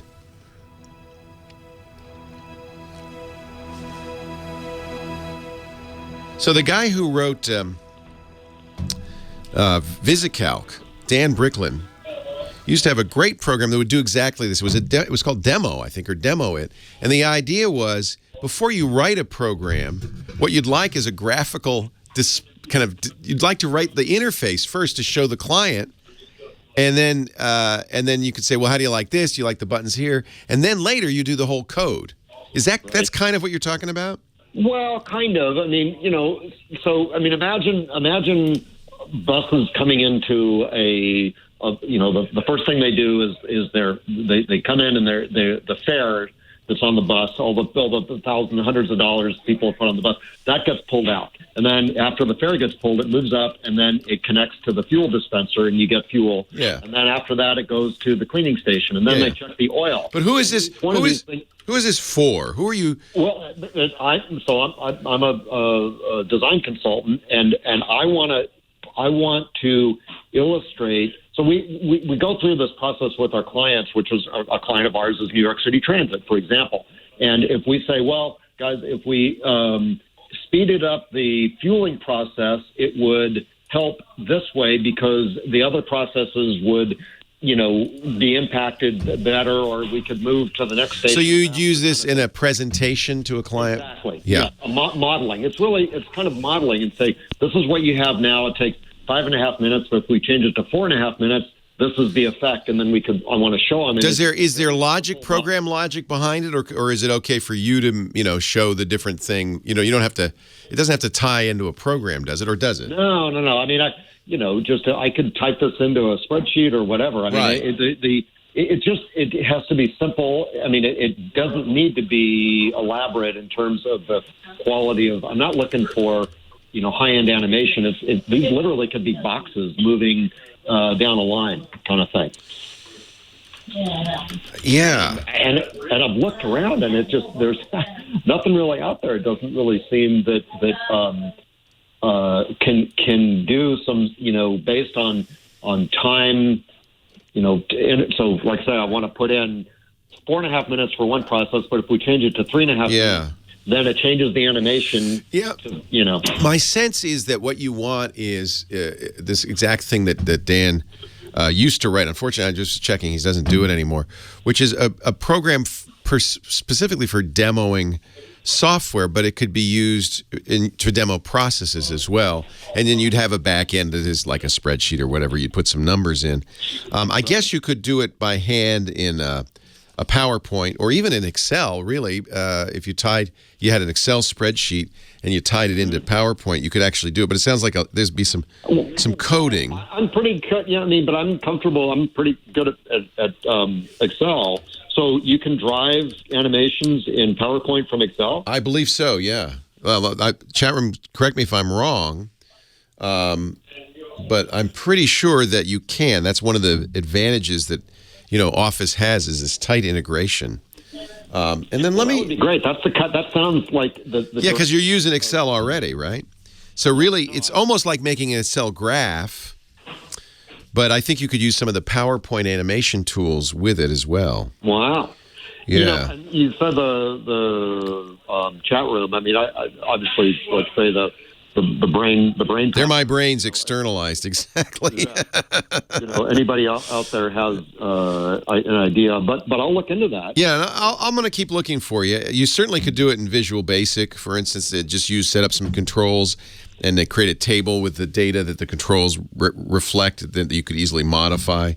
But I'm pretty sure that with VBA or whatever they use these days in Office, you could do this. Visio, yeah, that's a good one as well. Visio is a graphics program. Let me keep querying the chat room and keep listening, and we'll come up with some answers for you. I'm sure, Bill. Thank you. Sorry, not Bill. That was Reb. Leo Laporte, the tech guy. We're talking off the air with Reb, who has an interesting question. He wants to, and I think a lot of people would do this.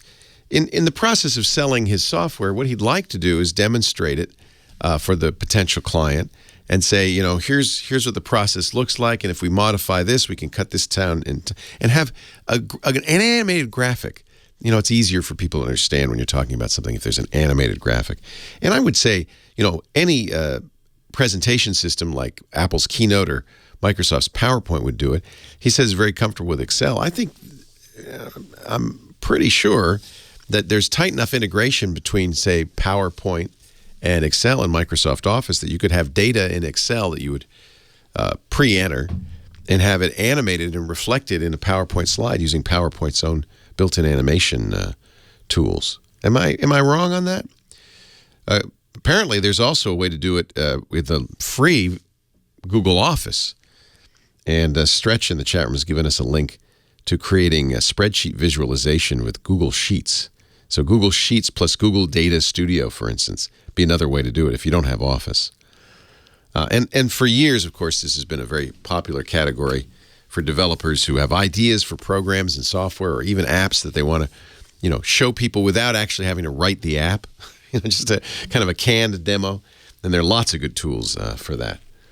So I'm not sure exactly what the best would be, but we're going to keep working on that in the chat room. Chip CDM says barcode store. There's work in progress software. We'll put this in the show notes. TechGuyLabs.com. There's something called work in progress software that shows production progress visually. Huh. I like that. 8888 ask Leo. There's lots of ways to skin that. simulate.com with an 8, the number 8, SIMUL, and the number 8.com. Another choice. I love the chat room. You were right, Reb. Chat room's my brains externalized. They're great. Now Bill is on the line. Bill's calling from Virginia. Hi, Bill. Leo Laporte, the tech guy. Hi, Leo. I want to thank Kim. I think she felt sorry for me. My car ran over my Odo X. Uh-huh. And I had an SD card, which is still good, and it still comes on. You know, you can talk to it voice-wise, and it works, but the screen is all messed up, and so I can't touch anything. Oh, I'm sorry. What happened? I've lost my text messages. Yeah. I could probably call the FBI, and they could probably get them.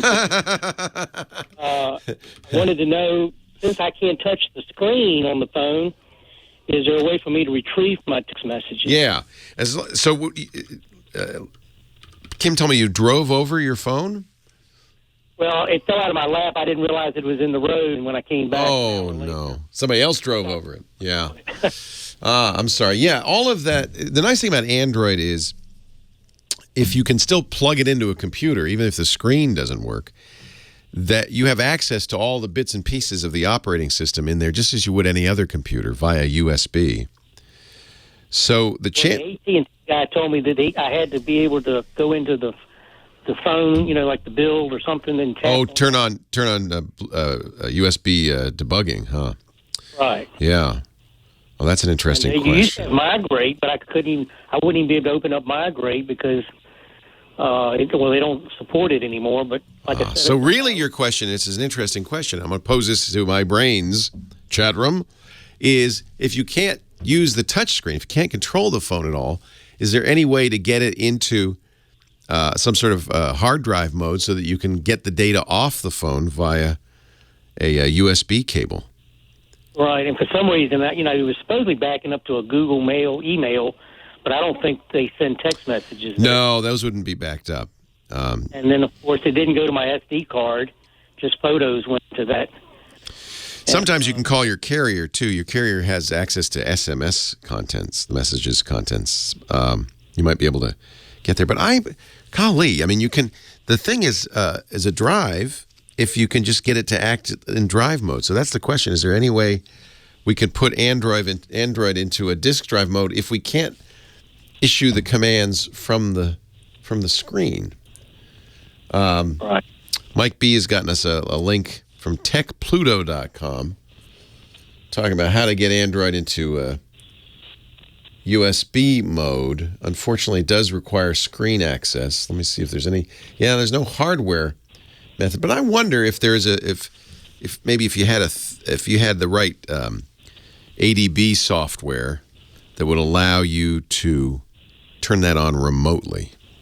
I bet you could. Now, the chances are those text messages are not on the SD card, that they're in the main phone memory. Oh, here we go. Here we go. We found an article. Thank you, chat room, from Android Soft. How to enable USB debugging with Android on it with a broken screen. And you can do that. All right, this is what I was hoping, from ADB. So ADB is a software development tool that is used for Android to modify it. You download it. It's the Android development tools. You put it on your PC. You have a Windows PC? Yes, And it will also add the drivers. And you can, from within, I believe, from within those tools, enable USB debugging. So if you don't have access to the screen, you can do that. And once you can access the phone, you can just download those messages. They're stored in data. Oh, and they also recommend a program called Android. Here we go. This will solve it. This comes from Android Soft. It's called Android Data Recovery. This does not require, I believe, a switch to be turned on. So that sounds like this is the right answer. It's free to try, $50 to buy. Android Data Recovery from a company called Android Soft. Okay, will that be in notes, you think? Or? It sure will. We put everything in the show notes at techguylabs.com, so you don't have to write it down. And just briefly on the espionage thing, I want to tell you, my dad's been dead over 40 years, but he was a civil servant, and they put him in a Winnebago, sent him all over the world, and he would sit outside Navy installations and eavesdrop. And he could pick up the sound of a typewriter and tell you what you're typing. Absolutely. You looked at on closed-circuit TVs. Yeah, these aren't new. These aren't new techniques. Absolutely. And this was almost 50 years ago. Yeah. So what's really changed is, in fact, now that we do everything digitally, it's a very rich source of information, right? The phone you have in your pocket has your life. You know that now because you can't get to it. And if bad guys or the government or somebody else can create a tool that can get the data off of there, they don't need to eavesdrop on you. They have the ultimate eavesdropping tool.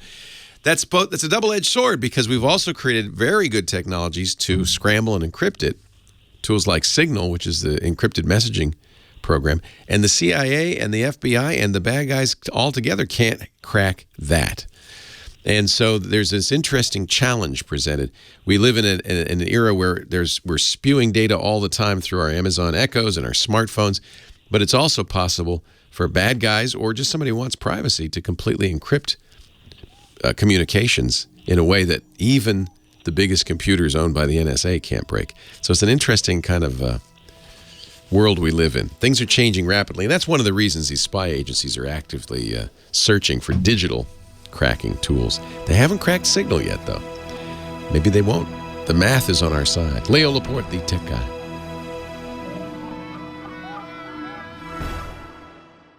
Leo Laporte, the tech guy, 8888. Ask Leo, the phone number. A lot of definite articles in there. Let's go to Hugo in San Diego. Hello, Hugo. Hey, how you doing? Good afternoon, Leo. Good afternoon. What's up? Well, I'm frustrated to no end. I upgraded to Windows 10 this last year. Yeah. I have got ever since we got the one big update last couple of months ago, my computer, my laptop is running out the CPU runs about 100% pretty much every time, all the time. Is it getting hot? Are the fans on all the time? Stuff like that? Yeah. Fans on. I looked at everything, and everywhere offers like a different solution. I tried pretty much everything that I think makes sense, and nope, nothing's worked. So this started with the anniversary update that came out this past summer. Is that right? Yes, indeed. Indeed, exactly. Yeah. A lot of people had this problem with the anniversary update. You've tried all of the typical things. It sounds like it might be time to start over. When you upgraded to Windows 10, did you do it from an existing operating system, 7 or 8? No, it was direct. No, this laptop that I have right now, no, it was from Windows 8.0. Okay. Yeah, 8.1. Yeah. So that's not unusual. I think you get more problems when you've upgraded from one version of an operating system to another.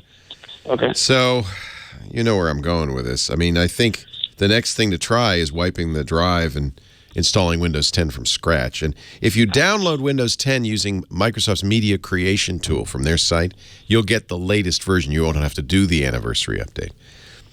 So I bet you that'll fix it. There's a couple of reasons why computers slow down, though. Some of it could be the anniversary update, messed something up. And not unusual, especially when you have, I started a Windows 7 or I started a Windows 8 and then I installed an operating system on top of that. There might be stuff left around. Maybe not everything got installed well. And then it suddenly got triggered by the anniversary update.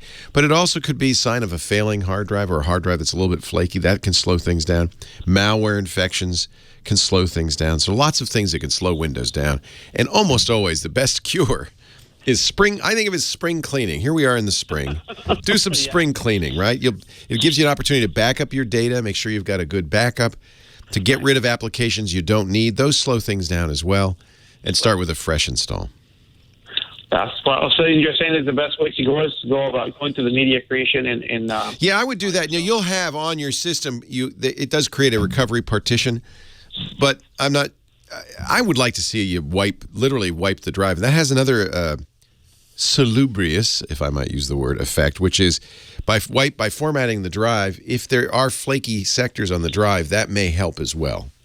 Okay. So if one of the things that happens, most common problem, frankly, with computers of all kinds, especially spinning drives, is that after a while, some of the sectors get a little weak. They don't hold the data very well. It may be hard to read, and so it'll slow the computer down. It's imperceptible.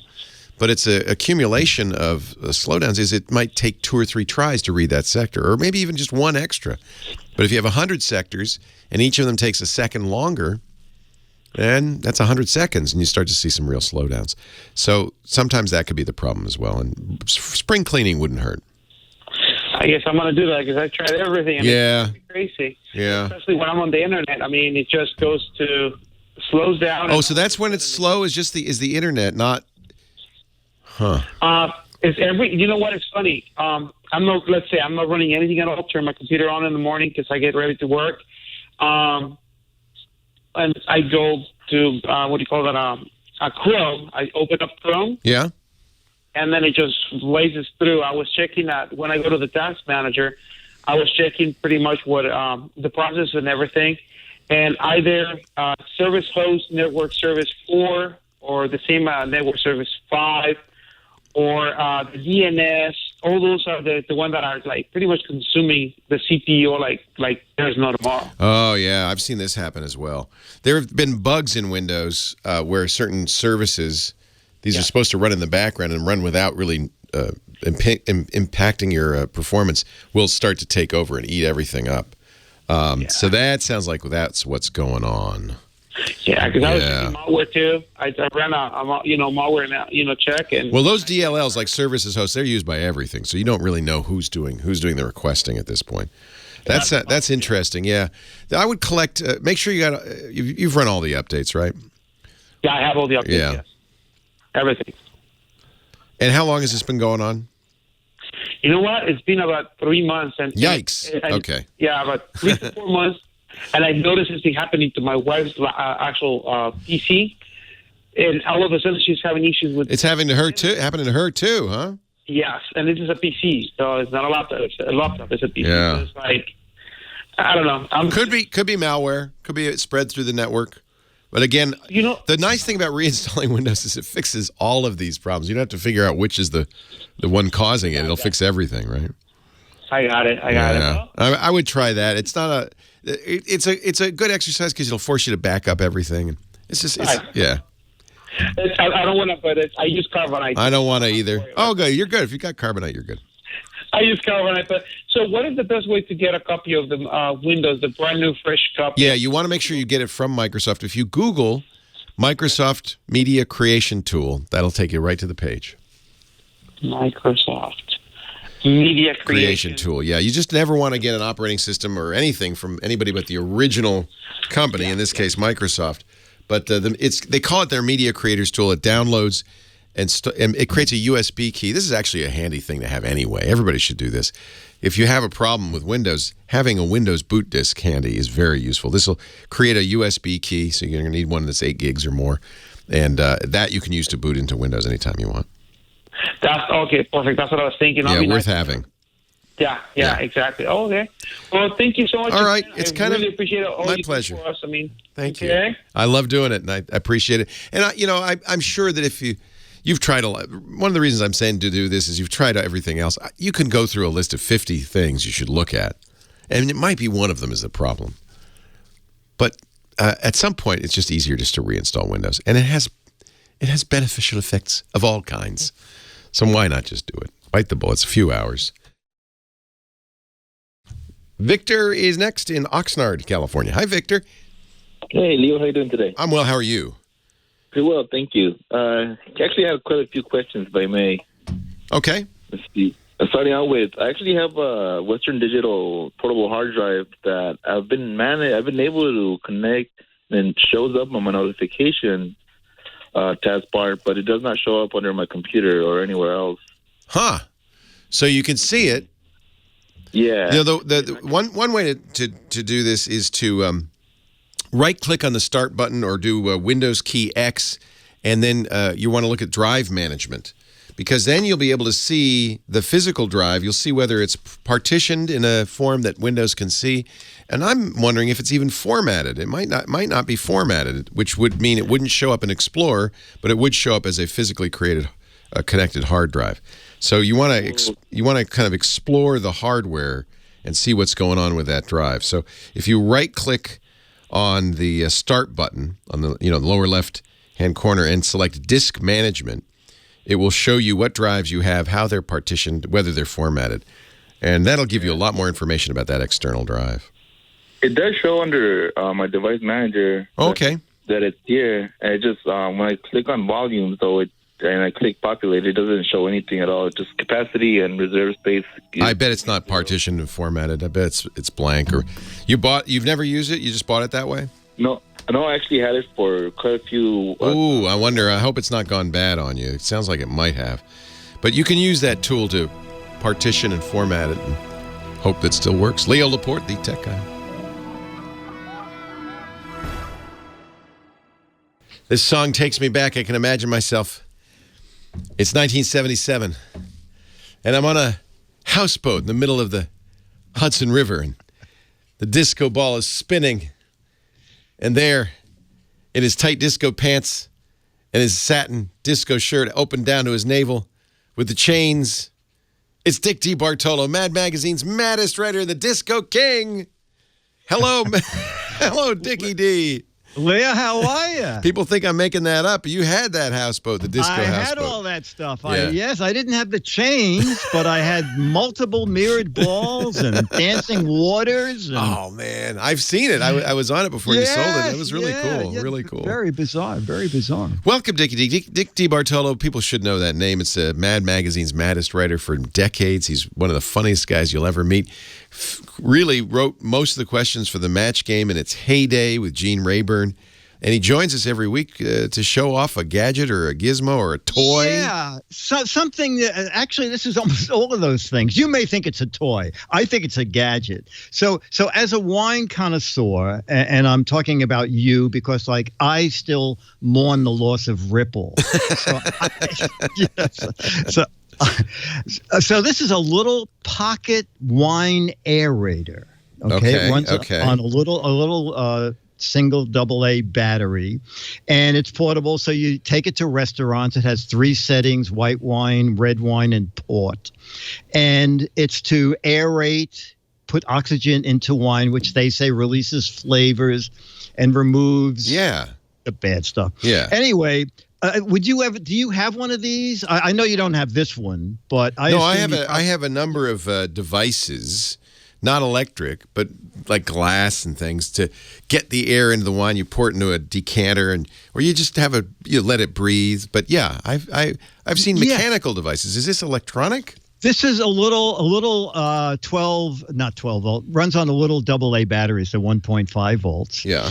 And it's pocket size, and then you pop it open, and a little stirrer that goes down into the wine comes out, and then you have a little device that you can take to a restaurant or a picnic. So the funny thing is, I really know very little about wine. So I bought a bottle of white and a bottle of red, and had Dennis aerate wine for me and I for him, and then we did a taste test.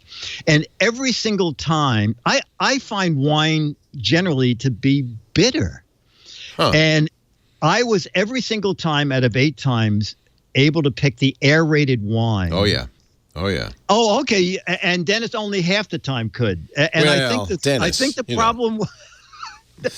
No, Dennis several times would say, "Well, this one is more full body, and that was the wine that wasn't aerated." Right. So maybe if you really love wine, you like it the way it is out of the bottle, but I definitely prefer aerated wine. A little oxygen relaxes the tannins. The tannins is that thing that makes you go pucker up and bitter would be a good description of it. Yeah. And that's exactly right. And most wines, when they get exposed to oxygen, they mellow a little bit, and they will taste less bitter after a few minutes. But this speeds the process up, I guess. Yeah, exactly. And it's under $20. So if you're looking for a little Apare, EPARE with an accent over the E. Oh, like you're pouring in your fancy French. Apare, huh? Yeah. You know how the best way to find this stuff is you go to gizwiz.biz, and then there's a big button that's got my face on it. The GizWiz visits the tech guy, and then he has links and all the information to all of the different things he mentions. He's the Apare, EPARE, pocket wine aerator. Wow. Aerator. And, all those years of French are paying off. Yeah, it's not expensive. If you want more information about that, go to gizwiz.biz. Now, by the way, while you're there, you might also want to check out the What the Heck Is It game. Chance to win an autographed copy of Mad Magazine. He's got a picture of a plastic baseball with 2 bites taken out of it. I don't think that's what it is, but that's what it looks like. What could it be? I know no what idea. it is. It's an electric razor for twins. Oh, that's okay. Triplets. Triplets. Oh, there's There's bottom. one on the bottom. Yeah. Okay. Siamese triplet electric razor. That's what it is. See, if that's what it takes, that kind of creativity, the best the best wrong answers can win an autographed copy of Mad Magazine. And he's even got some. He's generous. He's got some autographed copies for people who actually know what it is. See if you can figure it out. You got a couple of months to play the game and win. And don't forget Dick's great podcast, gizwiz.tv. Thank you, Dickie D. Enjoy the spring weather in New York City. You too, and enjoy daylight savings time. You're getting it early. I'm getting it 2 hours early, according to my new phone. Yeah, that's good. Take care. Feel better. I feel better. I'm fine. I just feel a little congested, leftover cold. Thank you, Dickie I D. know. You get emotional when you talk to I me. love bye. it. I get all choked up. You just make me cry. Victor in Oxnard. Whoops. He just dropped off. How about Anna in Laguna Hills? Hi, Anna. Hi. Welcome. Thank you so much for taking my call. I'm distraught. What happened? I have this Sony Vaio laptop that I've had for about 8 years. And last night it just turned itself off. Oh. And obviously I can't get it to... Oh, you're so upset. So when you turn it on, when you press the on button, nothing happens. Nothing happens. Okay. I've unplugged, replugged. Yeah. Can you remove the battery? Is there a little compartment underneath that you can pop the battery out? I haven't. Take a look at that. So this is much like the caller we had about an hour ago who was noting that his laptop, if the battery failed in 8 years, that's about how long a battery will last. If it can't take a charge anymore and it fails, he can't use the laptop even if it's plugged in, and that's because laptops pass battery power through the battery. But if you can remove it, and I think on that old Vaio you can, you should try that first as an emergency measure, just to see. Now, that may not be the only information I'm going on is you can't turn it on. There could be other things that fail, but that's the first thing to try is to see if you can pull out that battery. And if you can, you have a choice. You could try to buy a new battery. They're typically around $90. Okay. 8 years that's an old machine. Yes, I've been thinking about getting a new one. Yeah, but you want to get your data off the old one, I understand, right? Yes. Yes. And how do I do that? I've been working mainly off my flash drive. I've been saving things on my flash drive. Right. Good. Oh, good. You've been backing up. So that's good. Yeah. You're not worried about losing too much stuff. So what I would do is see if you can get the battery out. Remember, I don't know if you've tried this, but sometimes when the computer isn't working, if you press and hold the on-off button for a while, like 10 seconds, that's actually a hard command, turn off. Just completely turn off. Don't try to save anything, just turn off. You could try that, press and hold the on-off switch for 10 seconds, and then release and tap again. I would do this after you pull the battery if you can. If you can't, try it anyway. That forces it all the way off. Sometimes that revivifies it. You could turn it on. But you got your 8 years out of that thing. That's a good long time for a laptop. So let's get the data off of it. If you can't revive it at all, you can take it to a shop. They can actually open it up, take the hard drive out, and help you get the data off of it if there's something you absolutely have to have. But I think it might be time for a new laptop for you. Yes. What do you suggest, Dell? I know I heard you. Dell's good. Dell. It's Lenovo, Acer, Asus. Those are all good. ACER, ASUS. But I would also, unless you're sure you need a full Windows machine, I would take a look at a Chromebook. They're less expensive. They do everything you can do in a browser, which is what most people want to do, surf, read email, things like that. Hey, thanks for joining me. Have a great Geek Week. Leo Laporte, the Tech Guy.